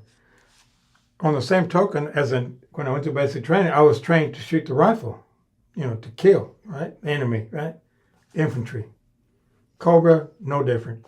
You're trained, instead of shooting a rifle, you're shooting rockets, right? 24 years old, it never entered my mind about danger. I was never scared to fly. When I made my first dives, I was a little shaky. You don't think, your mindset is, you're only 24 years old. You don't think about, hey, I'm going to get shot at. Enemy's going to be shooting back at me. Those things don't enter your mind. They become to enter your mind after it is all said and done. And it comes with maturity as a human being. When my mind finally developed out of the 24-year age group, every time I know we're getting into combat, but every time my job was to protect the ground people. Every time they got in, and they used to get in ground fights every day. We fired every day. We would run to our helicopter. We had them ready. They were ready to go. All I had to do was just hop in, untie them, and I would pull the starter trigger, and the other guy would be climbing in his seat. And then we would have him take off, go fight the enemy. Your mindset was, you didn't even think about it. You didn't, at least for me, and I don't know about other pilots, but for me personally, it was a job like I'm going to go punch a clock, right? Or I'm going to go play golf, I'm going to go kill people, it didn't enter my mind to be afraid. Fear never entered my mind, not because I wasn't afraid, or I think I'm a big He-Man, which I'm not. But maturity-wise, my mindset wasn't set. Now, after 2 combat missions in Vietnam, and I flew over 800 combat missions over there in Vietnam, after my brain developed and I became commanding officer here and commanding officer there and everything, and I'm a Catholic, and things started developing in my mind. And, a lot of people refer to it as PTSD, but a lot of people, they say, oh, well, he looks okay to me, but he's claiming he's got PTSD. They don't know what's going through his mind. They can only see the outer shell. As I matured and I fought, especially when I went my second tour, I kept thinking, you know what? And I could see the enemy face to face because I could get down above the trees. I could see them shooting. I'm killing people down there that their mothers and dads and grandfathers, they're in Hanoi, Vietnam, North Vietnam. I know they're the enemy, but they're the same thing I am. They want to go home like I want to go home. They got women and their wives, children, brothers and sisters. I said, and I'm killing them. Now I know that's my duty, and I know it's war, but it still enters your mind as a human being. And it did enter my mind. And it took me a lot of things happened to me in Vietnam that it took me a long time to get over. And I'm still not over it. I'll never get over it. It got to where after I retired, I was a very difficult husband. My wife was great. She put up with me a lot of stuff until several times she would get upset with me and she would say, "Why are you talking so rough to me?" I didn't know I was talking rough to her. I thought I was talking normal. And she said, "You always take me home. I don't want to go. You're talking too damn rough to me. Why are you treating me that way?" I said, "I'm not treating you. I'm just talking." "No, you're not." And I finally I realized I was talking rough. Not mean, but I was talking rough to her. Not as a wife and a husband should be talking to her. So, and I'm a Catholic. So I went to a retreat. It was they lock you up in a retreat for 7 days. No telephones, no nothing. You just go into a retreat, Catholic retreat. It's like a hermit, and you're locked up. And you don't talk to anybody. You don't talk to your kids. You don't talk to your wife.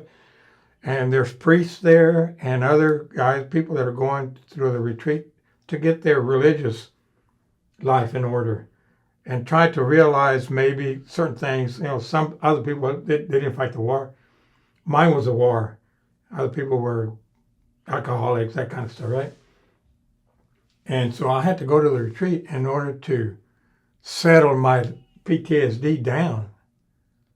And finally, I finally realized what I was doing to my wife.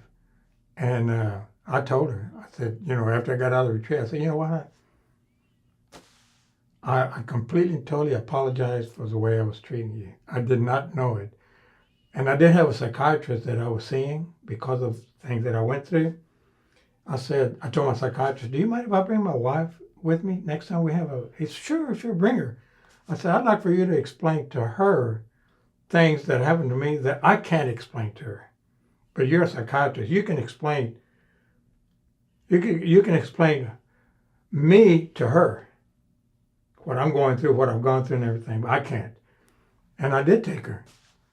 And then she realized that, hey, yeah, you talked rough to me, but it really wasn't you. And of course, the psychiatrist says, "Ms. Arzate, every time Joe starts talking rough to you, get up and leave and go. Tell him to go on. Tell him to leave. Leave you alone." He says, 30 minutes later, he'll come back and y'all be all same back to normal again. He says, "But if he ever does," he said, "but he better not do it." I was out there with it. And from that day, I respected her highly. She was a very respectable lady. She didn't curse or anything, no. She read the Bible. When I met her, she was a Jehovah's Witness. And the Jehovah's Witness, all they do is read the Bible day and night, So that's what she was doing. But anyway, we're back to Vietnam. Yeah. No, thank you for sharing all of that. I guess kind of going back, what did you know about the Vietnam War before you went? I was in the military. I was enlisted. I knew the war was going on. Of course, I was in the military. I knew the enemy, how the war started, basically, and how the war was being fought in the jungle warfare. It wasn't a conventional war where, they dig ditches in the front line. It was over there. It was all guerrilla warfare, hit and run type, blow up, kill, and run. I knew about the the dangers of war. I knew the war, but like I said, I was 24 years old. I knew about it, but I didn't think about it. I didn't think about it the way I just explained it to you. That hey, I'm going to Vietnam. I'm going to go kill people. I didn't think about it that way. I didn't. I had to do it, but I didn't. My mindset wasn't like that. It was just another flying mission. You go out there, you get scrambled because the units are in combat. You go there and you punch rockets off, you kill people, and then come back and have a beer. Didn't bother me. Later on, like I said, later on in the year, it did bother me. But anyway, yeah, that was Vietnam. When I knew about it. And I kind of, as an enlisted before I became an officer, and before I ever went to flight school, I really didn't think I would go to Vietnam, but I knew that maybe I would go, and yeah, I ended up going, but I went as a pilot, not as an infantry guy. Big difference. Yeah. And then what was, I guess, the general discussion or rhetoric with, like, both your military peers or any, like, community members or family members, like, with regards to the Vietnam War? Did you guys talk about the politics behind it at all? No politics. I didn't talk politics about the Vietnam War. Kennedy started the war because we were attacked back in 65, 64, 65, somewhere along there. I didn't talk to my friends and everything. Even after I came back from Vietnam, I didn't really, they would ask me, Joe, what was Vietnam like? They hadn't even been in the Army. So they don't even know what the Army's like compared to what Vietnam is like, or Afghanistan, or wherever they're fighting at, Desert Storm. Whenever I came back and they would ask me, well, what was Vietnam? I said, you know what? I can't explain it to you because the only way you can understand what Vietnam was like is if you experienced it. I can't describe to you what it's like, tracers coming by your cockpit. Tracers coming right by your cockpit where the enemy's shooting at you. I said, I can tell you the tracers coming by, but I can't tell you the feelings. I'm in the aircraft, what the feeling is like when the tracers are coming right by your cockpit. I said, I can't explain. And same with everything else. I can't explain to you when there's 35 Viet Cong dead where we blew them up with the Cobras and the enemy, the friendlies. I said, I can see them. I can see them where they're shooting at me, and I said, but for me my mindset, I can't explain it to you. It's a completely different mindset. I can tell you that I saw enemy dead and I saw this, but for me to tell you how I felt or what my brain was like, I can't explain it to you. It's unexplainable unless you experienced it. Then you know exactly that you and I know what. I can talk to soldiers that were in Vietnam, fought the war. We can sit there and, many, many times they'd say, oh, Arzate, you were a Cobra pilot? And, yes, sir. I was infantry. You guys saved my butt. I'm proud of you, Cobras. If it wasn't for your Cobras, I wouldn't be here. Of course, that made me feel good that, that was what I was there for, But they experienced the same thing that I experienced. So to answer your question is, there's no explanation. Missions were missions, combat missions. Of course, yeah. When you were, when you first learned that you were being deployed to Vietnam, how did you feel, and also how did your family react to that? My wife, she, of course, she was hurt because I was going, because she was going to be by herself, but she knew that she had married me going through flight school, knowing that I was going to go to Vietnam. We were going through Vietnam, going through flight school en route to Vietnam. We all were.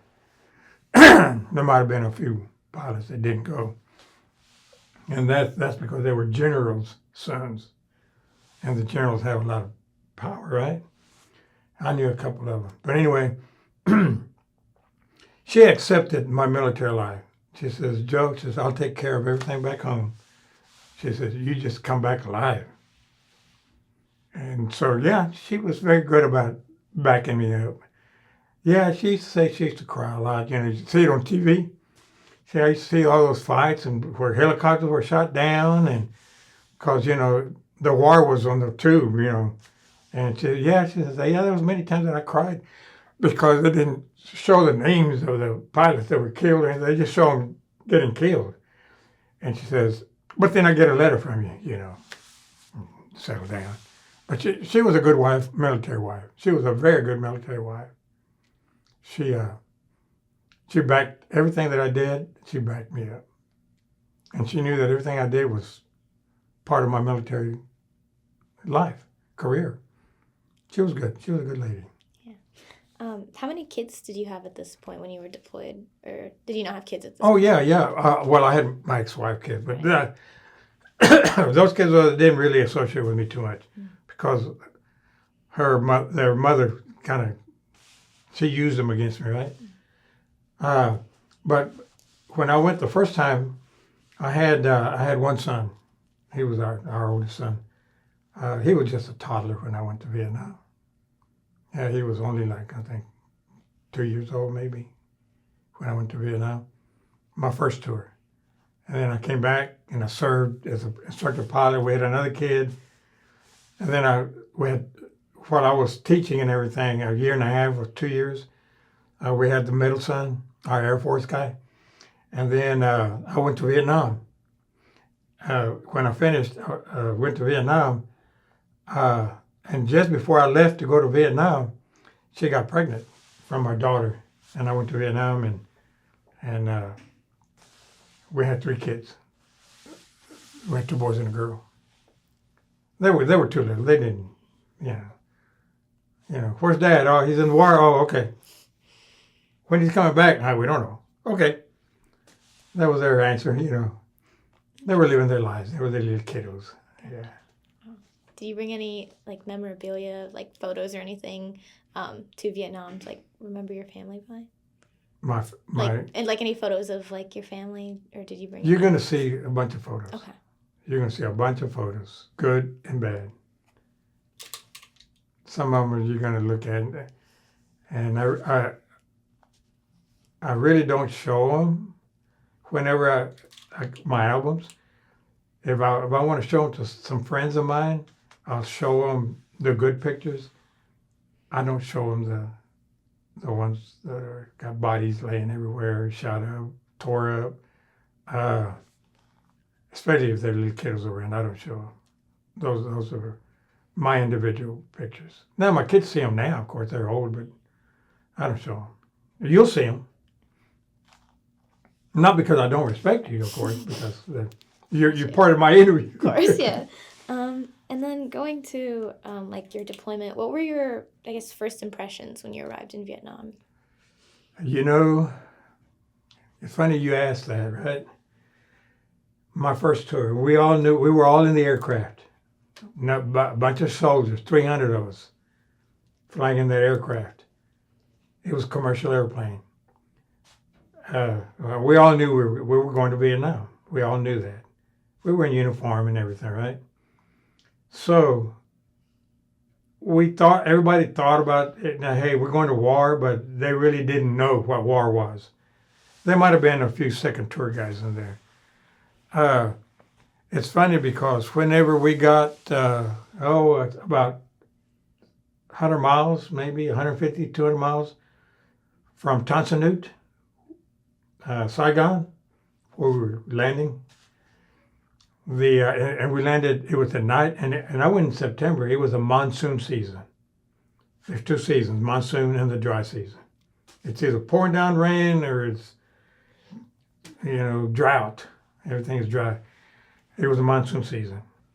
So we were getting close, and the pilots come over the intercom, and they say, we want all of y'all to behave, be quiet, and get comfortable in your seats. We're about 45 minutes from landing. He says, oh, and all the lights are going to be turned off. There will be no lights inside the aircraft, no lights outside the aircraft. We're entering a combat area, and there's always that possibility that we could get shot down. So y'all just suck it up and just say, y'all talk to each other, but we're just letting you know that we're entering a danger zone. Well, when they turned out all the lights, how do you think we all felt? And then, here we've been talking and having a drink here, not drinks, but and all of a sudden we're in a combat zone. Hey, we're actually going into a combat zone. Before we thought it was just fantasy. All the lights were out, and everybody, you could not hear a whisper. Everybody was just saying their prayers. And then we started getting closer, and you could kind of see a rain on the windows, but you couldn't really see the rain because it was dark. And that was it tightened up. Your seat tightened up a little bit as you were coming in for the approach. And then once we got there, then oh man, anyway, it's a different story. But you're asking me how did I feel going to Vietnam? That was my introduction to Vietnam. It was hairy. It was a little scary. It was scary. I'll admit it was scary. Not to the point that I want to go back. Nothing. We knew that we had a job to do, but it was scary. I don't care if it was a second tour guy. I guarantee you, if it was second, he's probably more scared because he'd already been through it once. This was my first tour. Yeah. Of course. Okay. And I guess, do you remember your earliest days of deployment and what that was like? You mean like when I... when you got to Vietnam, like... Oh, when I got to... Oh, yeah. Like, when we landed? Yes. Yeah. Yeah, when we landed, of course, it was pouring down rain, and we landed out, and it's not like it is over here where, you're undercover, and you got to, they pulled to those extensions where you can get out. No, over there was in the middle of the landing area. He landed in all the open area. It was pouring down rain, And of course, once they landed, they had metal roofs. Because it was over there. It's not cold or super hot. It is hot, but it was in the middle of the night. And they had these covers, buildings. They were open covers, just like carports or hangars, whatever. But they were open. And all the workers from the aircraft companies, they were unloading all your duffel bags and taking them over there in cars. We had to walk to where duffel bags were being unloaded. And from there, they would give you the briefing. They'd get them all together, and you would get your duffel bag, and then they would say, okay, all these guys that are enlisted, et cetera, et cetera, et cetera, there's a vehicle coming by to pick y'all up, and it's not going to be a Greyhound bus. It's a deuce and a half, military. And then all you guys, officers, and all you guys, y'all also going to be picked up, and you're going to be taken down to a processing center. The processing center, you would probably stay there. I stayed 3 days. 3 or 4 days was the most you would stay there, because there at the processing center is where they would assign you to what combat unit you were going to go to, or where you were going to go to. And the unit that you were going to go to, they'd come and pick you up. And then you would go to the unit. Well, I lived out in the jungle. A helicopter came to pick me up. We had, there close to Tonsanoo, we had a headquarters building. And anytime they needed supplies or anything like that, the Hueys would come and pick up whatever they needed. And they came and picked me up in a Jeep and took me over to the helicopter. Then the helicopter took me to the jungle. Not good. Not good. Living in tents. They call them GP large, general purpose tents. It holds 15 people. And folding cots, canvas folding cots, that was your bunk.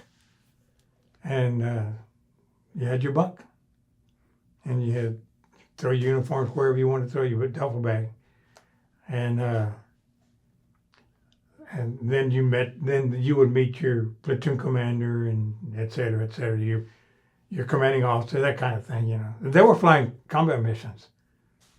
We were constantly there. Once I got there, and I flew my first. The instructor pilot took you on an orientation ride.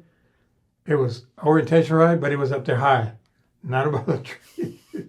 Everything was combat over there. Everything was combat, and about 30 minutes was a initiation flight, and come back, landed.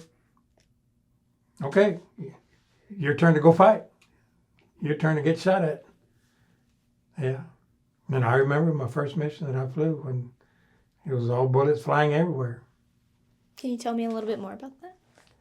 Yeah, we supported, a squadron holds 4 combat troops. They got companies. They got 200 soldiers here, tracks, armored vehicles, and there's 4 troops. And they're out there in the jungle doing recon, looking for the enemies, what they're doing.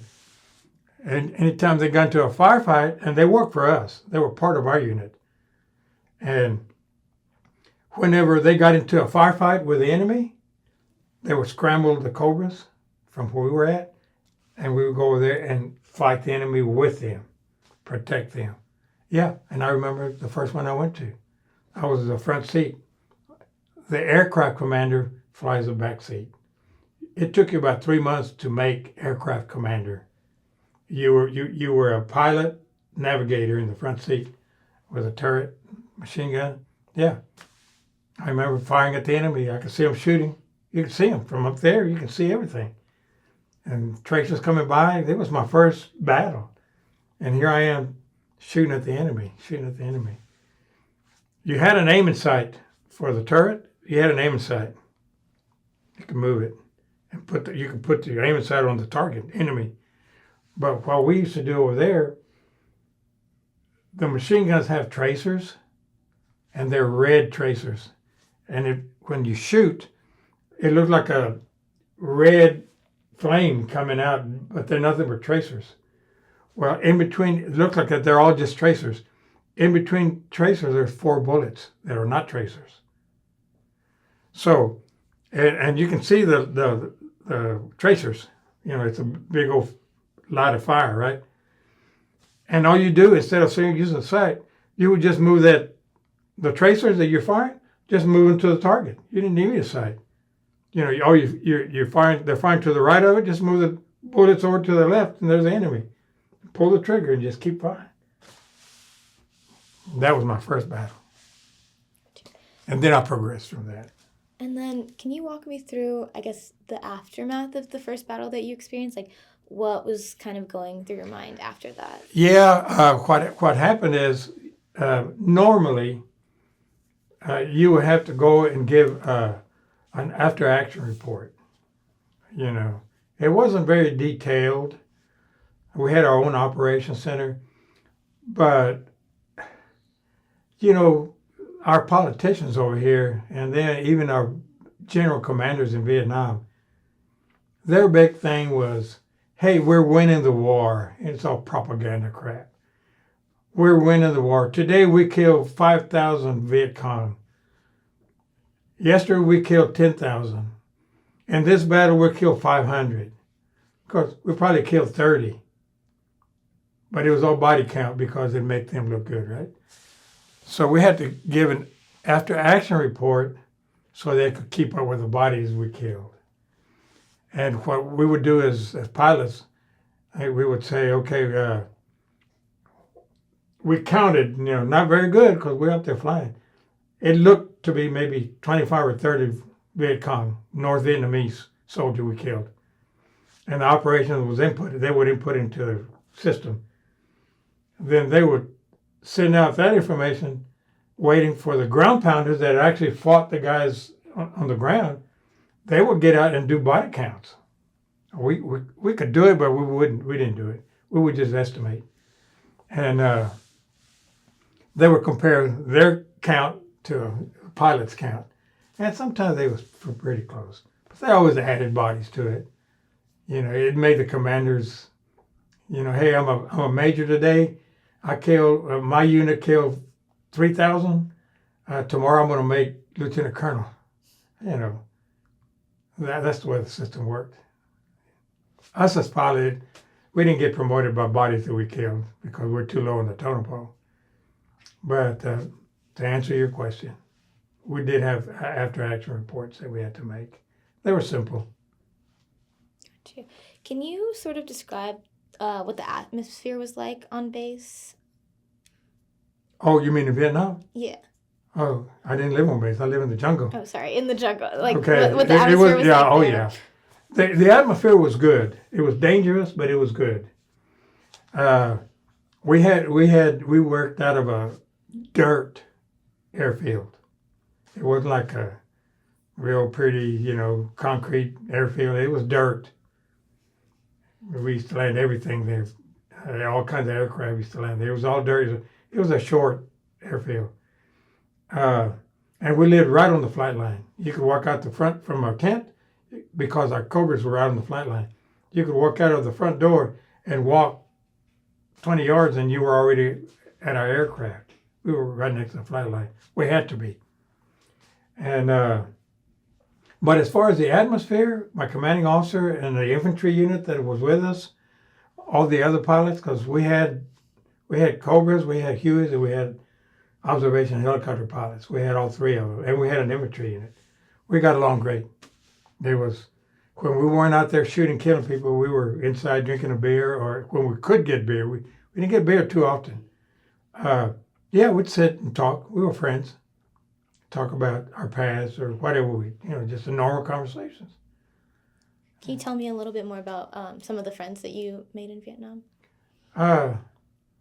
Well, yeah, they were like I said, some were pilots. They got there flying Hueys before I did. They graduated from school before I did because they were already there. We talked about flight school. We talked about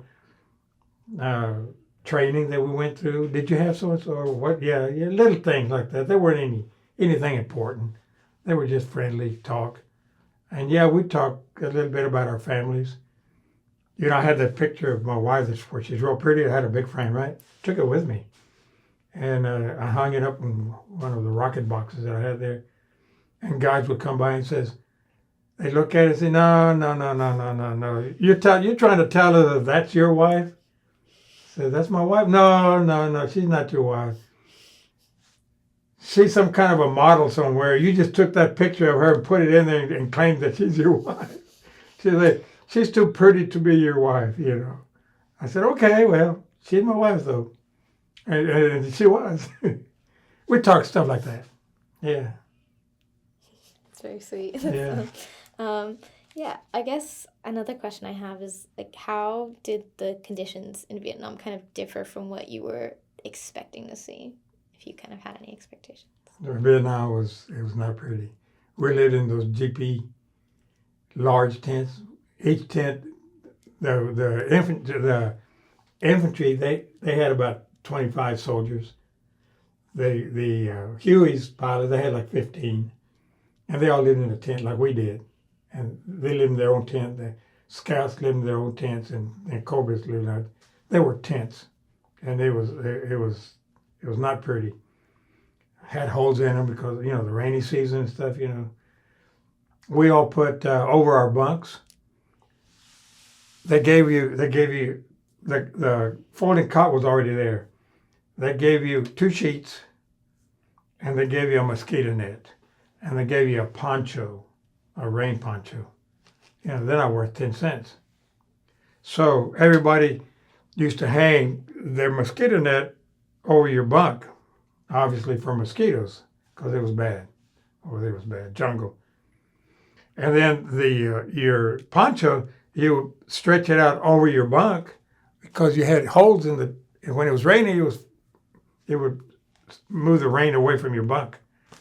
And they did have wooden floors, but they were rotted out and everything. Like the wooden floors were rotted. There were rats. I'm not kidding. Everywhere, and they were big. They was this big like that.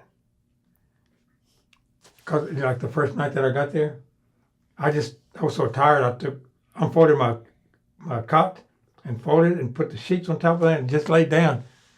And the guy says, "You're not going to put up your mosquito net, sir?" I said, "No, I'm too damn tired." And they'd say, "Oh, okay. Okay. Sounds good to us." You know what? I'd lay down and my arms, I was so tired, I was like this here. I woke up in the morning. And my two thumbnails, just the thumbnails, they never broke the skin. They ate, because this is protein. Hair is protein. Thumbs are protein. They ate my thumbnails, to the skin, but they never broke the skin. I woke up in the morning and all I had was skin. No, nothing. And then they said, "Sir, are you going to put up a mosquito net?" And I said, "I most certainly am." Well, one of them, after I put up a mosquito net, I used to roll it up, right? So one day, it was the end of the day, and I was tired, and I fell asleep. And I'm asleep, right? And I feel little claws. They were like little claws, because they got claws on them. From here, ran across right in the middle, and ran all the way to the feet of and I got up and I said, "Oh man," because it was all dirt. And I had little footprints of the rats. Man, I put up that mosquito net quick. Anyway. Gosh, that sounds. That was just the start. Of course. And not only that, but I was going to be there for a whole year like that. And I did. I survived. A couple other things that we used to do every once in a while, like waiting to be called for combat. A lot of times we were out there doing observation, scouting in front of the ground units, protecting them before they even got into a firefight. But we would rotate those missions back and forth. We were running scouts for them. Every once in a while, like we didn't even know what day it was, but there were sometimes days that, they wouldn't get into, which was very rare, they didn't get into any firefights, right? So what we would do, we had a volleyball net, and the guys used to play volleyball there. But what we used to do, some guys that are engineers, they made some traps out of wire, like a cat trap that you catch cats. You've seen them. They're only about this big, has a door. They would put bait inside the trap, open the trap door, and it was almost room just for one rat. We'd catch 2 and 3 inside the trap. And they were closed and they were trying to get out, right? Each tent had traps. We had traps. What we would do is, like on whatever day it was, and everybody was, a lot of them weren't flying or anything, sitting around, drinking beer or whatever. What we would do is, we used to play volleyball, they would take lighter fluid, and they would spray the rats in the cage. They would spray the rats with lighter fluid, and then we used to, over there they didn't have money.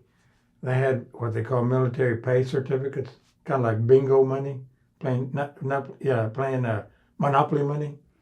That's what it looked like.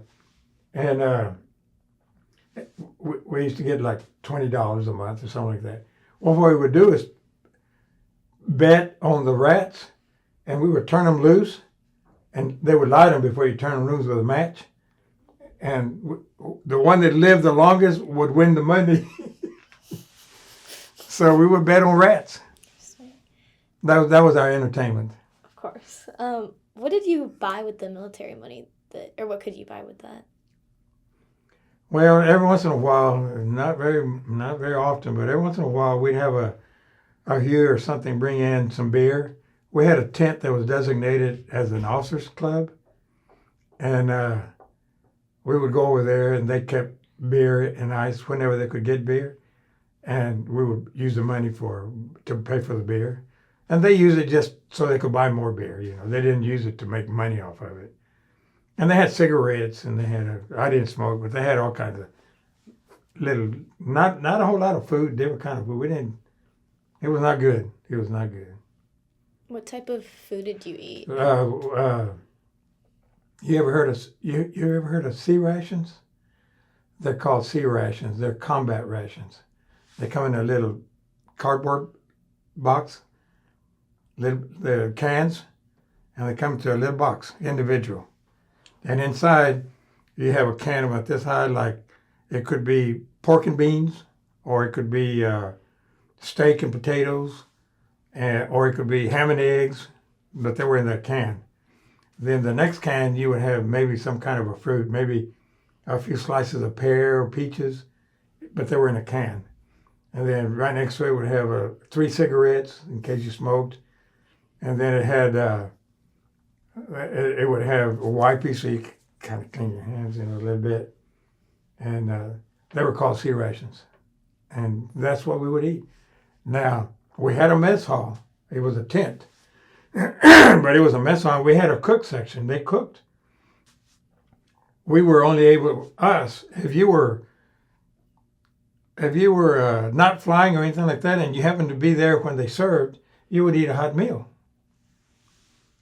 But we were constantly flying. We were lucky if we ate one hot meal a day.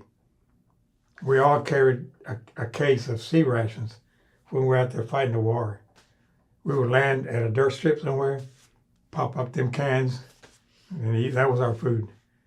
But when we'd make it back on time, we'd eat some. Every once in a while, if the cooks knew that we were coming in, say at 11 o'clock at night from battle, they would save some food in those, they call them mermite cans. They're like igloo ice chests, but they were metal, army, and that's why they put the food in there to keep it hot. They would save some of those for us, and we would go over there and grab some hot food, but it was very rare. And it didn't happen too often. What was the hot food that they served? They served, mashed potatoes. Army cannot serve a meal without potatoes. And so you'd have potatoes, beans, rice, corn. You could have different kind of meats, ham. Every once in a while they get hamburger meat, and they would fix the hamburger meat, or they'd fix spaghetti and meat sauce. Yeah, it was good whenever we got a chance to eat it. Gotcha, yeah. Yeah, they fixed different varieties of food. They had menus they had to go by. Of course. I do want to jump forward or back to your like flight rituals or flying, sorry. Did you have any like superstitions or like pre-flight rituals before going out? You know what? I know what you're talking about because I have that in golf. I didn't have any. I didn't have any that you have to step with this foot first, or you have to step with it, or superstitious that I had to carry across. I carried across anyway, but I mean it wasn't because I was superstitious, or I carried a rabbit's leg in my pocket. I didn't have any of that stuff at all. I didn't have any. I really didn't believe in it, but I didn't think about it. So I didn't carry any of that stuff. It never entered my mind to carry anything like that at all. I did carry a little. Then my grandmother gave me a little picture of the Virgin of San Juan. It's a Virgin, not the Virgin Mary, but it's kind of similar. She gave me one, and I put it in my billfold, and I kept it in my billfold. But it was kind of like her protection for me. It wasn't because of superstitions. Of course, yeah. And then, do you also have any sort of crew that you worked with regularly on missions? Not over there. We had we all switched. When it came to fly a combat mission, our platoon commander would make a roster, and he would put it on the board, and he would say, "Okay, today, Joe, you and Smith are flying together, whatever mission we get," and he would pair them up. But it was just at random. It wasn't like, "Hey, Captain Marshall, put me with John today." It wasn't anything like that. No, we all flew with whoever we had to fly with. It wasn't. I'm sure he would have put us in pairings, but he really didn't want to. I never asked for anything. I don't think anybody ever else either. We all flew with whoever you flew with. Gotcha. Yeah. And then I guess another question there is like, how did you personally cope with like the stress of being in combat? Like I said, I was 24 years old. So I, I didn't have any stress because I was too young. I felt like I was too. 24 is not really young, but uh, I really when the mission came, it was come on, let's go. Let's jump in the aircraft and let's go. Let's take off. We got to go fight. I had no stress. I had no stress that oh man, I'm gonna go. This unit I've protected the other night is okay, but now I'm going to have to fight with this other unit that they're really getting hit quite a bit. I didn't have any of that. It was every time when our operations would say they controlled everything. Operations out there in the jungle where the ground units were fighting, they knew everything, and they were in a different tent than we were right there. And we had a landline, telephone, army landline. The operations would get on the landline, and they would say, "Scramble 240." That's all they'd say. The ones that were on line to go fly, we all had duty times. We rotated them. Whoever was on duty, we run to our aircraft. The aircraft would jump in the back, crank it. The other one would untie it. He'd jump in. 240 was a heading. So you would back up from the revetment because we parked the aircraft in a revetment. It's called a revetment. There were sandbags all the way to the level of the rotors, and we used to park them there in case we got incoming, not to destroy the aircraft. So you had to back out, pull in and back out. We would pull out and we'd take off, and we'd head 240. And then while we were en route, they would come over and we would contact operations en route 240. Then he would start giving us a briefing.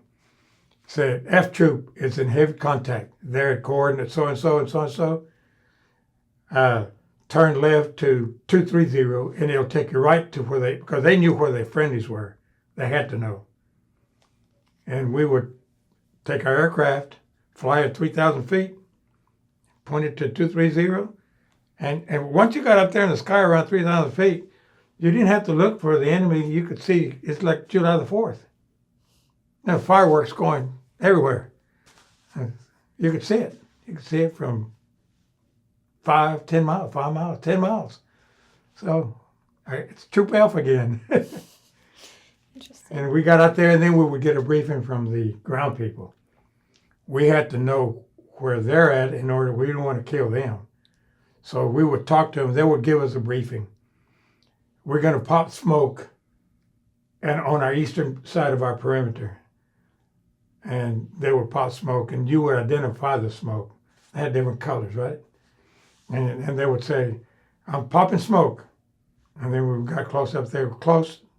And I say, "Roger, roger, identify purple." "Roger that, we're getting hit from that side." Attack like 5 to 10 meters from the smoke. We're getting hit on that side.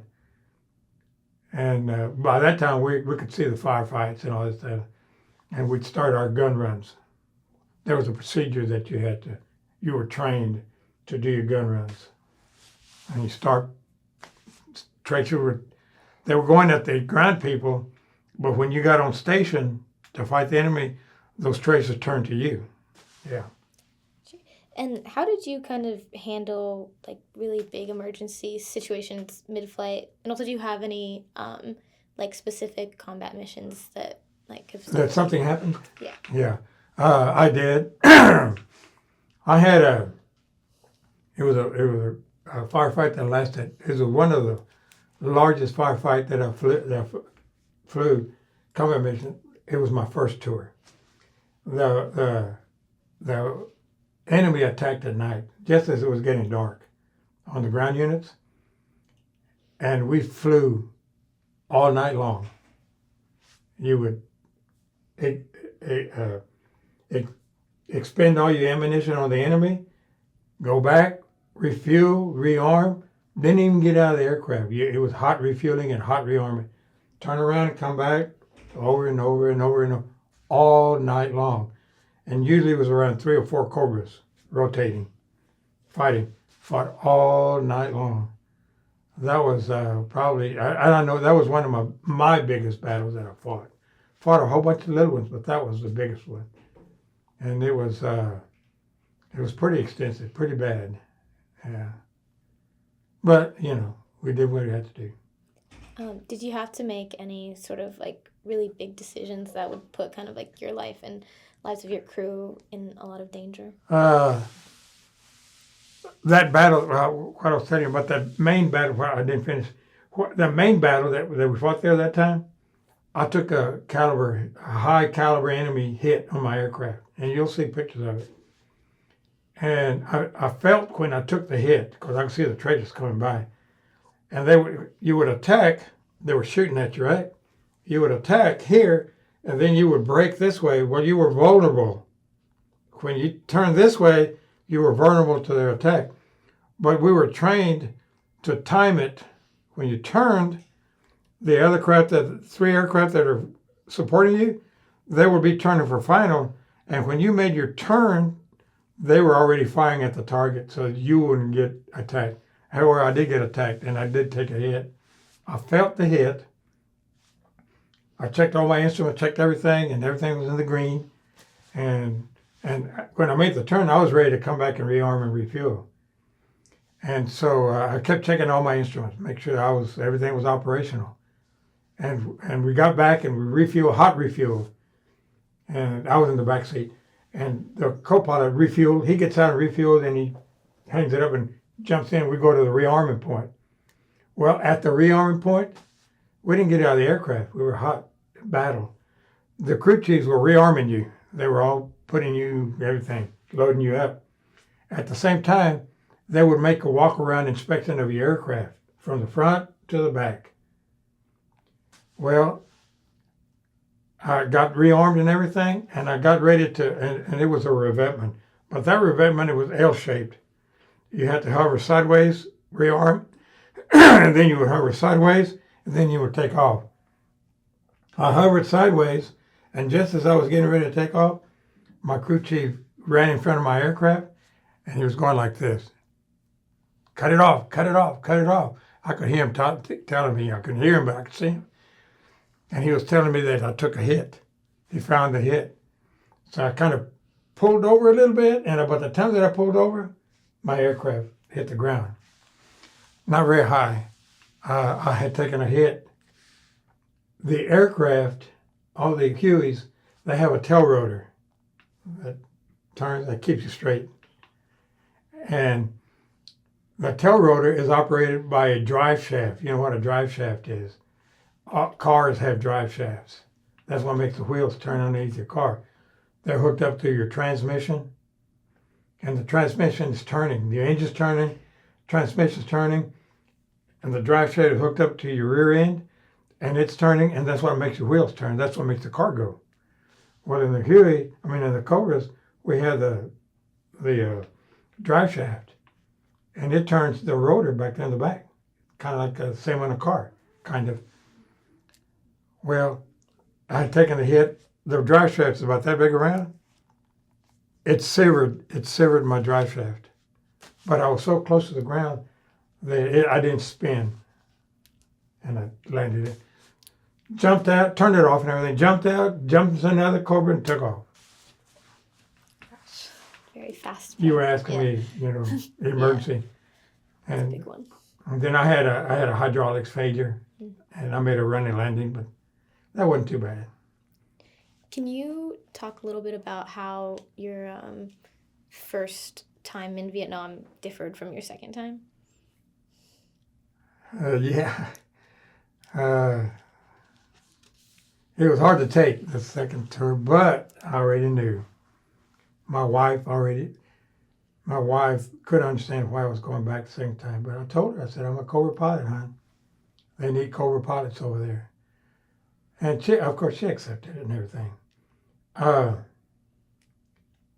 was more prepared. I knew, whenever that, and of course I went again during the monsoon season, my second tour, and when the aircraft did the same thing, talking about, I'm going to turn the lights out, we're entering, I already knew all that, so it didn't bother me.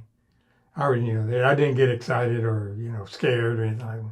I already knew that. And I was just wondering what unit am I going to go to?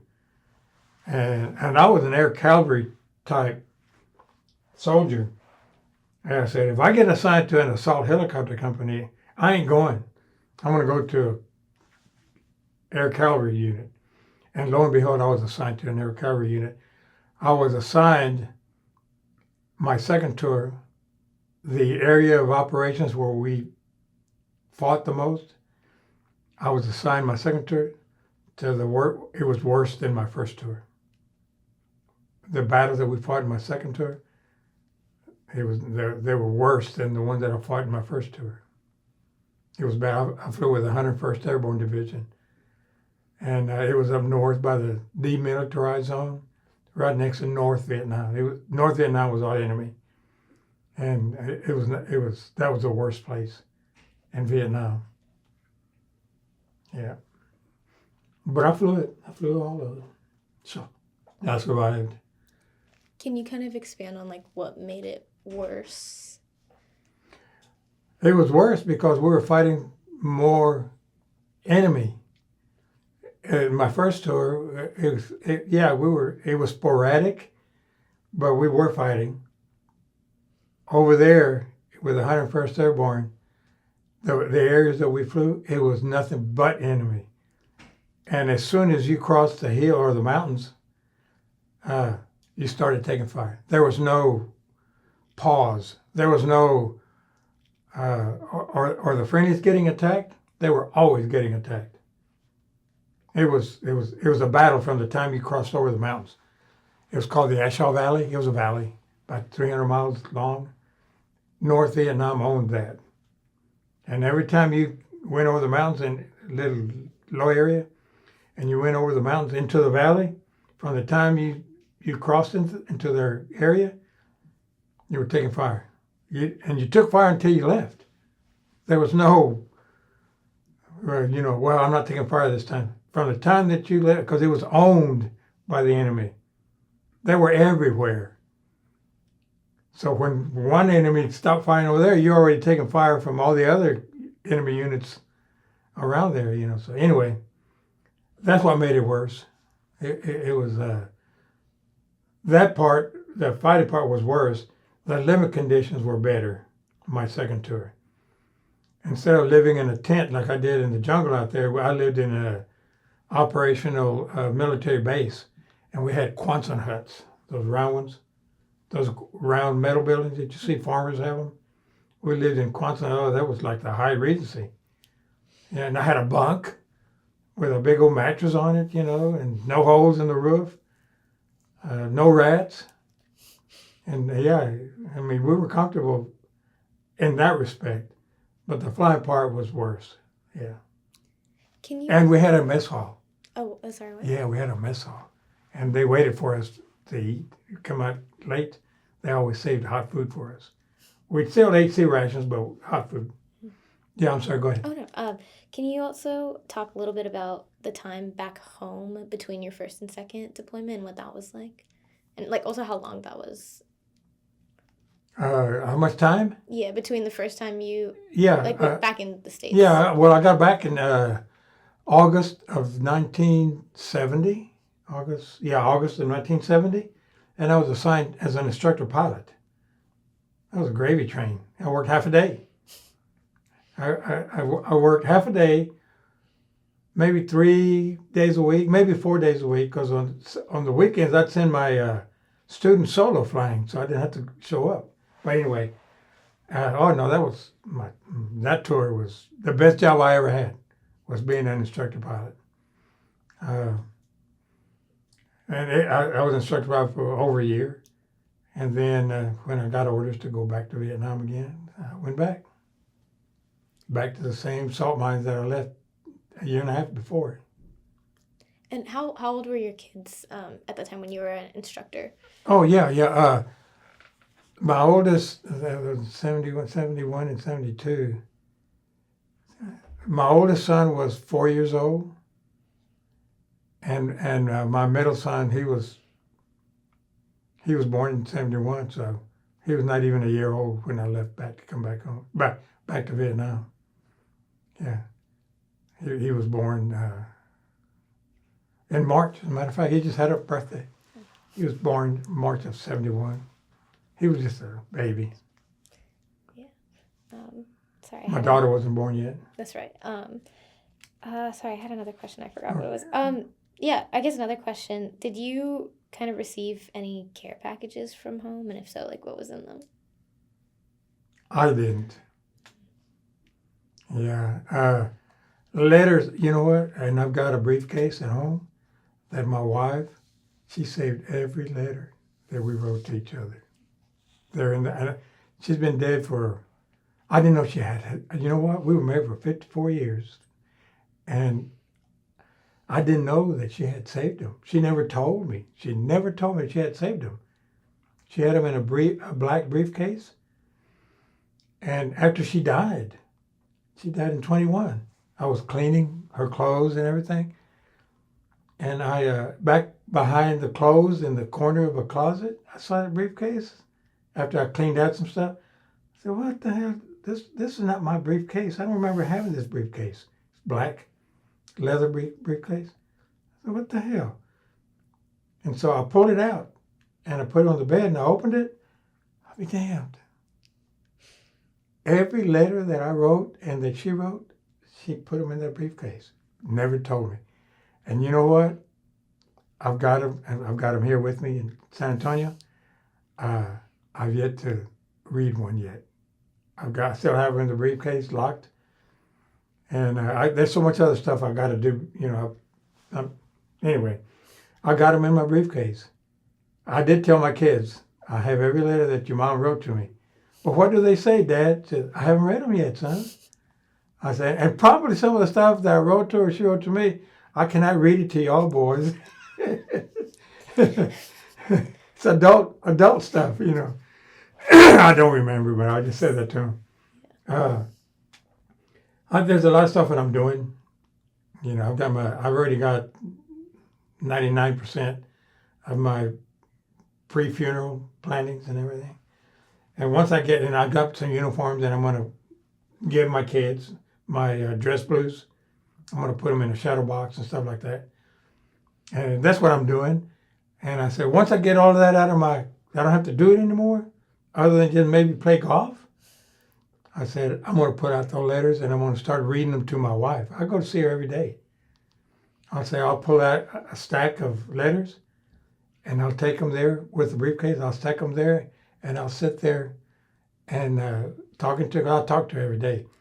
And I said, I'm going to sit there with her and I'm going to put out one letter at a time and I'm going to read it from front to back to her until I read all of them. It's a briefcase that's full of letters, but I haven't gotten there yet. But those are my plans, you know. It sounds really lovely. Yeah. I'm just have a few more questions. Okay. Yeah, thank you. This has been a very great discussion. I guess another question about Vietnam was how did your time in Vietnam influence your like perspective on the Vietnam War and also influence your view of yourself? Does that make sense? Well, just like I told you, as I got older, you know, I started realizing how important life is, right? I started realizing that, but I was already several years after the war, you know. And if I would have felt that way, I don't know what I would have done. I'm not going to say that I probably would not have volunteered or I would have requested transfer to somewhere else, you know. But anyway, afterwards, yes, I am human and I do feel for human life, you know. I did feel for the Viet Cong. I did feel for them after I got my brain mature, not while I was fighting them. It didn't bother me. It didn't bother me to pull the trigger. It didn't bother me. Then later on, as we talk to some friends, when they talk about political part, that part they do understand. And we talk politics. Well, you know, y'all were sent over there to kill people, and the people over here were protesting because you were killing women and children. And you know what? We really didn't. I'm not going to say we didn't kill women and children, because there were some units that they did go into villages and they did kill women and children. As far as I'm concerned, me personally, I'm not going to say anything because I probably did. Because Viet Cong used to fight us out of villages. They used to protect themselves because knowingly that, well, if we can shoot at them from here, they're not going to shoot at us because they know we got women and children here. And there were times that we did shoot because they were shooting at us. So I'm not going to say I did or didn't, but I verified enemy that are killed. I never verified whether I killed any women or children. All the ones I saw that were hanging on the perimeter wire, concertina wire, where they were attacking our units. There were some women, I don't know about children, there were some women that were fighting with the Viet Cong enemy. And they would fight right alongside them. They all looked the same to me once they were dead down there in pajamas and that kind of stuff, right? So when we talk politics about Vietnam, I put up with the war, even though later in years I went to the retreat and et cetera, et cetera. But politically, I held it against our politicians, which I wasn't by myself. Everybody holds them for whatever reason. You know, they can do the best job in the world and they still don't like politicians, right? I kind of held it against the politicians, even though I respect them because some of the politicians were my boss. You know, I was in the Army, right? Especially the president and vice president. They didn't allow us to win the war. They were afraid of China and they were afraid of Russia. China was giving the Viet Cong enemy everything they needed to fight. Russia was doing the same thing. They were giving them everything they needed. Training, weapons, whatever. But we were afraid to beat the enemy, turn us loose. Let us fight the war and let us beat the enemy. Like Americans do, you know, it's a war. Why are you afraid of China? If they keep sending supplies to Viet Cong, Vietnamese, let's bomb the hell out of China. Same thing with Russia. They're sending trainloads of equipment to North Vietnam. Attack all those Russian trains, attack all their missiles, all their weaponry, attack the factories in Russia that are making those weapons. We're going to win the war. They didn't allow us to do that. It was all political. They were afraid of Russia and they were afraid of China. It was all talk. They'd go to France or wherever they used to meet at and we're having a North Vietnamese and our soldiers, you know, our general, we're discussing the war. Why discuss the war? We're fighting. We're going to win. I held that against our war. I don't hold anybody that served in Vietnam. When people say, yeah, you guys lost the war. No, we didn't. You didn't your bosses wouldn't allow us to fight the war. We could have won the war in less than a year. Because I guarantee you, we'd have bombed Hanoi, we'd have bombed China, we'd have bombed Russia, the factories. They didn't have anything to fight with. The war's over. It didn't work out that way. Interesting. Did you also know anyone who would protest the war? I'm sorry? Did you know any people who would protest the war? I personally did. All I know is what I saw on TV. I didn't. And I never, you hear back in my day after the war, you would hear, or during the war, you would hear protesters that they would spit on the soldiers coming back from Vietnam and they would throw rocks at them and they call them baby killers and all that kind of ugly stuff. I flew commercial and I wore my uniform. I was never spit on. I was never yelled at. I was never cursed. I was never told that I was a baby killer. I never experienced that. I know that I was an officer. I don't know that I held them back, but I wouldn't think so. And protesters, they don't care. They're there to protest. But I never experienced it. I never experienced I know that when I landed in San Francisco, both times.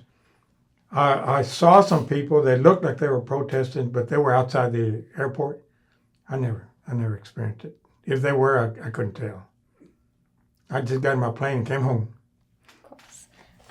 Did any of, I guess, kind of on that note of like the other people that you served with have like conflicting views or differing views on the war? And if so, did y'all discuss that at all? The ones that I talked to and served, they felt the same way I did. Our hands were tied. Yeah, they didn't let us win the war. We were soldiers, and President Nixon and whoever else, his vice president, and all the generals and Secretary of States and all Kissinger and all those people. They just didn't. They were afraid. We talked about them not letting us fight the war. So no, we didn't talk a whole lot, but a little bit. Yeah. Gotcha. Yeah. Do you still keep in touch with anyone that you served with?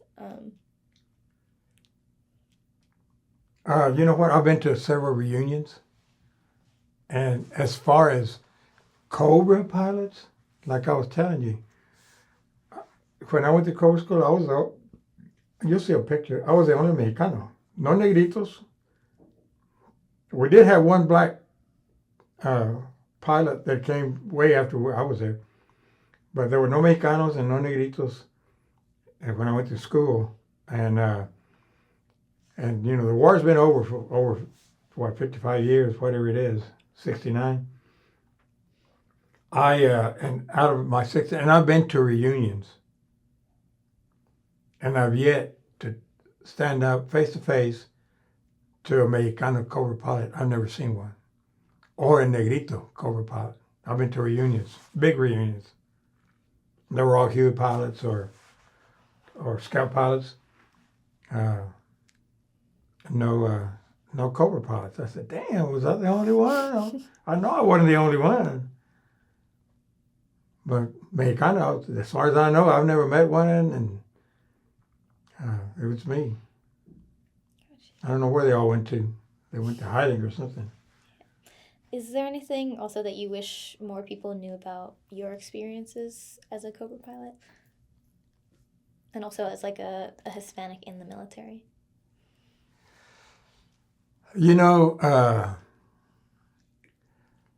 was proud that I became an officer, because from the beginning that I joined the military, there was not even an inclination of that I was going to even be an officer, right? So when I became one, I was proud. I went from survival, thinking that I was going to make a career so I could support my family and that kind of stuff, to where I thought, hey, wait a minute, hey, this being an officer is good. It's a career. So I went from survival type career to a proud patriot, proud American serving. That's where I went from here to there. Yes, I wear a uniform. Before I was wearing a uniform because I had to work. I had to pull KP, I had to do all that other stuff, right? I was enlisted. But when I became an officer, I moved up. And then a different uniform. And then I said, hey, I'm proud of wearing my officer uniform. I'm proud of being a lieutenant in the Army. So my atmosphere went from a career so to support my family to, hey, wait a minute, now you got a career. You're going to support your family, but now, and you're a Mexicano on top of that. So those doors opened for me, And then, of course, when I became a pilot, after I became a pilot, not while I was trying to go to school, but like I said, I was kind of cocky. I was a little cocky butthole, but no, later on I've been, and I have talked to several friends. Of course, things have changed. I've talked to several friends and about how to be a pilot, what it takes. And one friend, he's a real good friend of mine. His uncle is. I know his nephew, and his uncle's a real good friend of mine. He was our witness when we got married by the church. But anyway, his nephew graduated from the University of, I guess, Houston, and he had a degree, and he was single, and had his degree, and I think in, I don't know, whatever. And he asked Ray, my friend, he says, you know what, Ray? He says, you got a friend named Joe, right? He says, yeah, I do. He was a pilot? Yeah, he was. What do you think if I decide to go a pilot? Tell me about what he had to go through to be a pilot. And so he talked to him about it. He knew, my friend knows everything. And long story short, he talked him into being a pilot. He joined. I told him, I said, now when you sign up to be a pilot, you don't just, you graduate from school, you got your degree. You don't just automatically become a lieutenant. You know, you have to earn your officer's rank. They're not handing them at the 7-Eleven. I said, you have to go through their program of officer school to be an officer. And after you finish that school, then you can go to flight school. I said, but get it in writing from your recruiter, whoever you talk to, make sure it's in writing. And that way there's no deviation from it. Because the military can do anything they want. Promise you the world and they don't give you a damn thing. And so he did. But he joined the Navy. And he's a jet fighter pilot. And right now, he's flying. He already finished his flight school and everything, transition. He's flying for 6 months. He's training on an aircraft carrier to land and take off, flying out of an aircraft carrier, Gerald Ford aircraft carrier. And according to Ray, he says the only reason he's all of that is because of you, Joe. Because I explained to him everything you went through and everything you done and everything you accomplished. He says he took it. He said that's exactly what he wanted. And he says he did it himself, of course. He made the decision, but your experience flying helped his decision making. And now he's a pilot. He's a full-fledged pilot, combat pilot. So, and I've talked to other people, but not that I know of. He's the only one that I know that went to flight school. Yeah, that actually leads me into one of my last questions. Okay. Like you've talked about a lot, it takes a lot to go through flight school and Right. go up the ranks, and there are again a lot of things that like can hold you back or make you quit or fail out. Oh yeah. What advice? Obstacles in the road. Yeah. What advice would you give to young people who are interested in military Careers? aviation? Yeah. I have a son, right? I told you I have a son that's a professor at ASU. And they have an aviation program there. It just started about 4 years ago. What happened is my son, when he was in the Air Force, they were stationed at Fairbanks, Alaska. Well, you know, and his kids were small. They were just 3 or 4 years old, something like that, 5 years old. And Alaska, what can you do in Alaska? It's all ice year round, 40 below. So he became a hockey player. He grew up as a toddler playing hockey. And it goes along with the territory because that's all he did. Well, he grew up. And he was in his junior year to graduate, maybe freshman, junior, somewhere in there. I think he had 2 years of high school left. But my son retired. And over there in Alaska, he became a hell of a hockey player. And he played on a high school team, so they were trying to make him a professional hockey player. And I'll admit, he wasn't big, but he was good. He grew up, with ice skates. And so what happened is they moved to Dallas area when he retired. They moved to the Dallas area because Dallas has a hockey program, a high school hockey program. So he went to a school where they played hockey, and he graduated from school, and he played hockey. He played football too because they had football. I think my son and my daughter-in-law wanted to make him a professional hockey player. When he was getting ready to graduate, Notre Dame invited him to go try out with their hockey team. So he went about 4 times to try out with the Notre Dame school. They gave him a full scholarship, full 4-year, everything paid for. And all you got to do is just come on down. We've got you covered. So he was undecided. I think he was being encouraged to be a hockey player more so than what his heart was. And so my son asked him, he said, son, he said, you're getting close? What are you going to do? He said, Dad, he says, I really, really, really, really, you want me to play hockey. I know, and they pay for all the college fees and everything. You don't have to pay for them and everything. And he said, but you know what, Dad? He says, what I really, really, and he says, and I don't want to hurt your feelings, Dad. And Mom says, but I want to be a pilot like my grandpa. That was really, really, and I had a big talk with him, And every time he come around me, he was always, Grandpa, Grandpa, Grandpa, what was that, Grandpa? Anyway, he grew up like that. And it just so happened that there was a school in North Dakota, $70,000 a semester. And now they're veterans, so they can go to any state school, and it's paid for.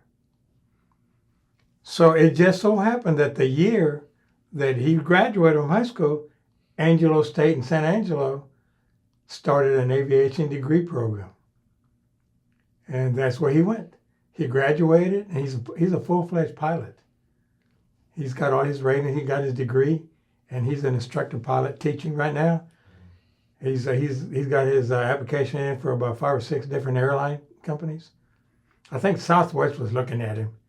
But anyway, you talk about encouraging friends. Well, he was my grandson. So he's a full-fledged pilot now. Yeah. Oh, that's proud of him. Yeah, of course. Well, thank you again so much. Is there anything that I haven't really asked you that you want to touch on, or anything that you want to kind of expand on more that we've discussed? You know what? I don't know if you want me to get into any kind of war stories, battles, or if you want to look at some of those pictures, because some of those pictures are probably associated with. I can tell you now, then I'll have to tell you again if you look at some pictures, cover the same thing. There were some. There was a few things that happened to me that I told my psychiatrist, and after my wife talked to the psychiatrist, I talked to her about it. I didn't want to talk to my kids. They don't know anything about it. They know that combat is not good. But when I took my wife to go see a psychiatrist, she realized what I had gone through. And that's what I had to go through that retreat. What happened is I had been there about 6 months, my first tour. And they rotated the front pilot and the back pilot. You had to, 3 or 4 months you made aircraft commander. I was flying front seat. We were up there flying reconnaissance for the ground units. And I was flying the front seat. I had the machine guns, twin miniguns, had twin. So we were flying over this, we were covering for the ground units. And they were close. We were making big circles around them, and the Loach pilot, the observation helicopter, was also flying low, We make this big circle over this open area in the middle of the jungle. And the pilot and I, we both spotted enemy crossing from one end of the jungle area through the open area into the other area. They were moving. And they were, well, actually there was like 15 of them. I didn't know how many there were when I first saw them. And they saw us, and they ran back into the jungle. They didn't come up to the open area. And they were trying to cross, right? So I told the pilot, I said, hey, whatever his name was, I said, let's make a big 360. They're going to think we're gone. I said, we'll make a big 360 around that open area. They won't see us. Let them get about halfway, and then we'll pop up and we'll take care of them. And our friendlies were just close. They were real close. That's what happened. We came up around, popped up, and there they were right in the middle. And they started trying to run, but where could they run? They were right in the middle of the open area. He didn't fire any rockets. I fired the machine gun. Okay? I mowed them down like shooting rabbits at a carnival, which is not good because you're human, right? And so, and what happened, here's what happened. I shot them all up, right? Then we vectored the ground units to where they were at so they could report them, hey. And so what happened is we came back, the battle was over, we did everything, right? So we were at that club that I was telling you about that we made into, every once in a while we could go get some beer. So my commanding officer and I and two other Cobra pilots, we were sitting there. And two captains come in. Where we were at, they were the ones that were on the ground. They came in, and they came into the tent where we were drinking beer, and they said we didn't know each other, and one of the captains says we're looking for a Cobra pilot. His call sign is Red 8, and my major, he was sitting right next to me. He said, looking for who? Red 8? He said, he's right here. It's Cobra Red 8 right here. Oh. And he says, they came over to where I was at. And they said, hey, you guys vectored us to where y'all shot up those enemy in that open area? I said, yeah, I remember. We vectored y'all into the area. We left. Yeah, y'all did. He said, we counted 15 KIAs, enemy. And my commanding officer says, hey, Arzate, yeah. And then the other captain, if he would have kept his mouth shut, I would have been okay. The other captain says, yeah, Arzate, or Red 8, he didn't know my name. Said, yeah, Red 8, we counted 15. Oh, and by the way, you know what? They were all medics. Not a one had a gun on them, or a rifle or anything. They were all medics. But y'all took care of them.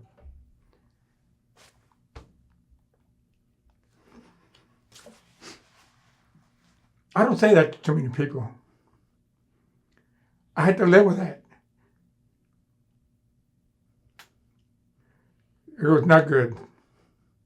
I mean, I was young at the time, I kind of let it go in one ear and out the other, but still, they were enemy. Just because they weren't shooting at us or didn't have weapons or anything like that, it didn't mean that they were not enemy. They were enemy. They were medical enemy. And they were taking care of their people, trying to. And we wiped them all out. And as I got older and, more brain experience, more brain functioning, it made it harder on me. Okay, so much for that.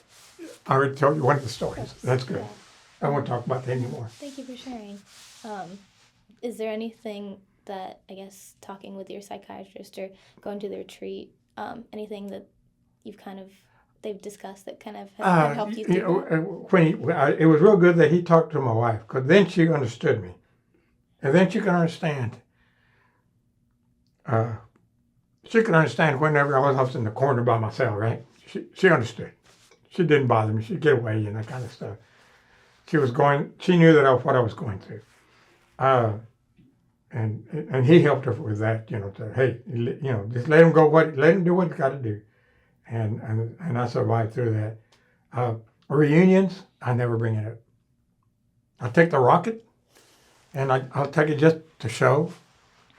And matter of fact, we had a big reunion in Washington, D.C.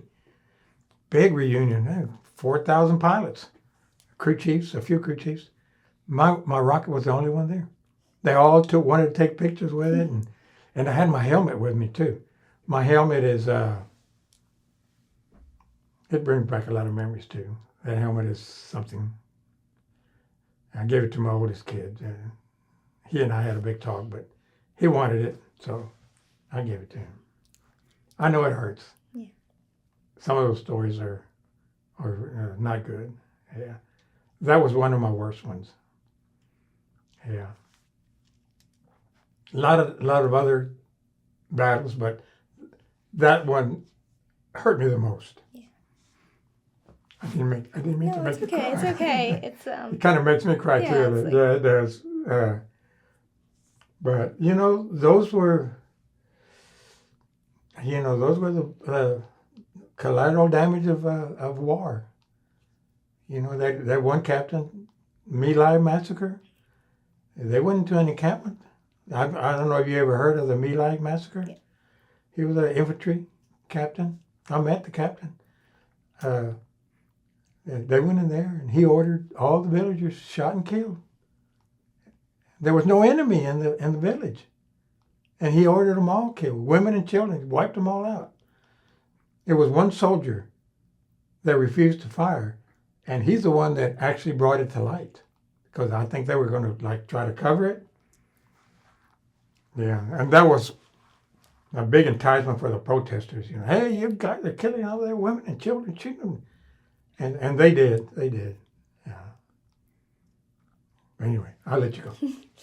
Is there anything else you want to? Oh, there are too many other stuff, but that was one to let you. You asked me what was one of my big experiences of Vietnam. That was probably I had a lot of big experiences, but that was my biggest experiences that hurt me the most. You ever saw the movie called Green Berets with John Wayne? I've heard of it, but no. You've heard of it? No. Anyway, Mel Gibson, he did a movie. We Were Soldiers. I'll show you once we get in there and you start looking at certain things. There's an incident that took place that there's a general. He's a general now, a retired general, and they submitted me for 2 awards, for a Distinguished Flying Cross and a Bronze Star with a V device. Okay, V is for valor. Goes along with the territory, No big thing. It was just another mission to me. And you'll see it in there. I'll show it to you. That was one of my other big fights. But those were battles. They didn't bother me. Those battles didn't bother me. They were shooting at me, I was shooting at them. And I went through several of them, but no, those were the ones that I overlook. I don't. Hey, I was there. It happened. Dear Jesus Christ, if I, collateral damage when I was firing in the villages and the enemy was firing at us, please forgive me. And I used to ask for forgiveness all the time. You know what? I promised when I left Vietnam, I told my wife. I said, hon, you don't have to be a Catholic. You do what you want to do. It doesn't bother me that you were a Jehovah's Witness. It doesn't bother me. I said, but I'm a Catholic, and I live but she elected to be a Catholic. But what I was going to say is, I made a promise to myself and to the good Lord that as long as I'm capable of physically, I will go to Mass every Sunday. Jesus Christ, God, you're only asking for 1 hour. Mass only lasts 1 hour. Out of however many hours in a week, I can surely spare 1 hour to you. So I made a point that I go to Mass every Sunday or on a Saturday sometimes, because they have Mass on Saturday. I've been doing that all my life. The only time that I skip if I'm sick or something took place, or my wife was sick or something like that. For 50 years, I'll make it a point that I go to, and San Antonio, it's just me. I don't have a problem. I go to Mass on Saturdays, play golf on Sunday mornings with the guys, and I'm with my wife Saturday and Sunday. Of course. Yeah. But it was because of that. If indeed I did have that kind of a problem, collateral damage if I did, I asked for forgiveness. And anyway, and during my retreat, I was told by the priest, Joe, you were, whenever you asked for forgiveness, God forgave you. The first time you asked, you were forgiven. And I said, yeah, but I live with it every day. I said, and I go to Mass every day, and I ask. There's nothing wrong with me asking every day. It doesn't hurt me. I said, well, you were forgiven from the day you asked. And I said, well, it's easy for you guys to tell me you're a priest. You didn't go You didn't go fight the war like I did. I said, oh, okay. But you were forgiven. She said, just to let you know, you were forgiven. I said, okay. So, can't wait to go to heaven with my lady. So, I'm doing good. I'll let you talk now. Oh, that's great. Well, it's been. I know you're interviewing me. But No, I'm really glad. Gee, people are going to walk out of the movie. They're not going to want to see this movie. It's too long. No, I'm really glad. No, that I'm just kidding with you. Been able to share all this with me, I'm and I just really kidding. appreciated your time. Yeah. So, if you have any like final closing thoughts or anything. Well, I got her pictures. You can. Okay. Perfect. I'll let you look at the pictures, and if you have a question on the pictures, I'll be more than glad to tell you. And of course, some of them were battles, and some of them, I can talk about them. There's no picture of the people that I killed with us. I killed a bunch of people over there, but those was the ones that hurt me the most. Yeah. Like I said, if that other captain would have kept his mouth shut, if he wouldn't ever mention that they were medics with no weapons on them, other than the captain that said, hey, we counted 15 enemy KIAs killed in action, I'd have been all right. But when the captain opened his mouth and told me, I took it hard. Well, I took it hard, even though I was young then. I took it hard. I said, geez, yeah, I killed 15, But I was still immature, But I matured, and that stayed with me, and to this day, and it'll never go away. Of course. I'll do whatever you want me to do. Yeah. Well, thank you so much for taking. It's the great, interview. great. Yeah, I appreciate y'all doing this, but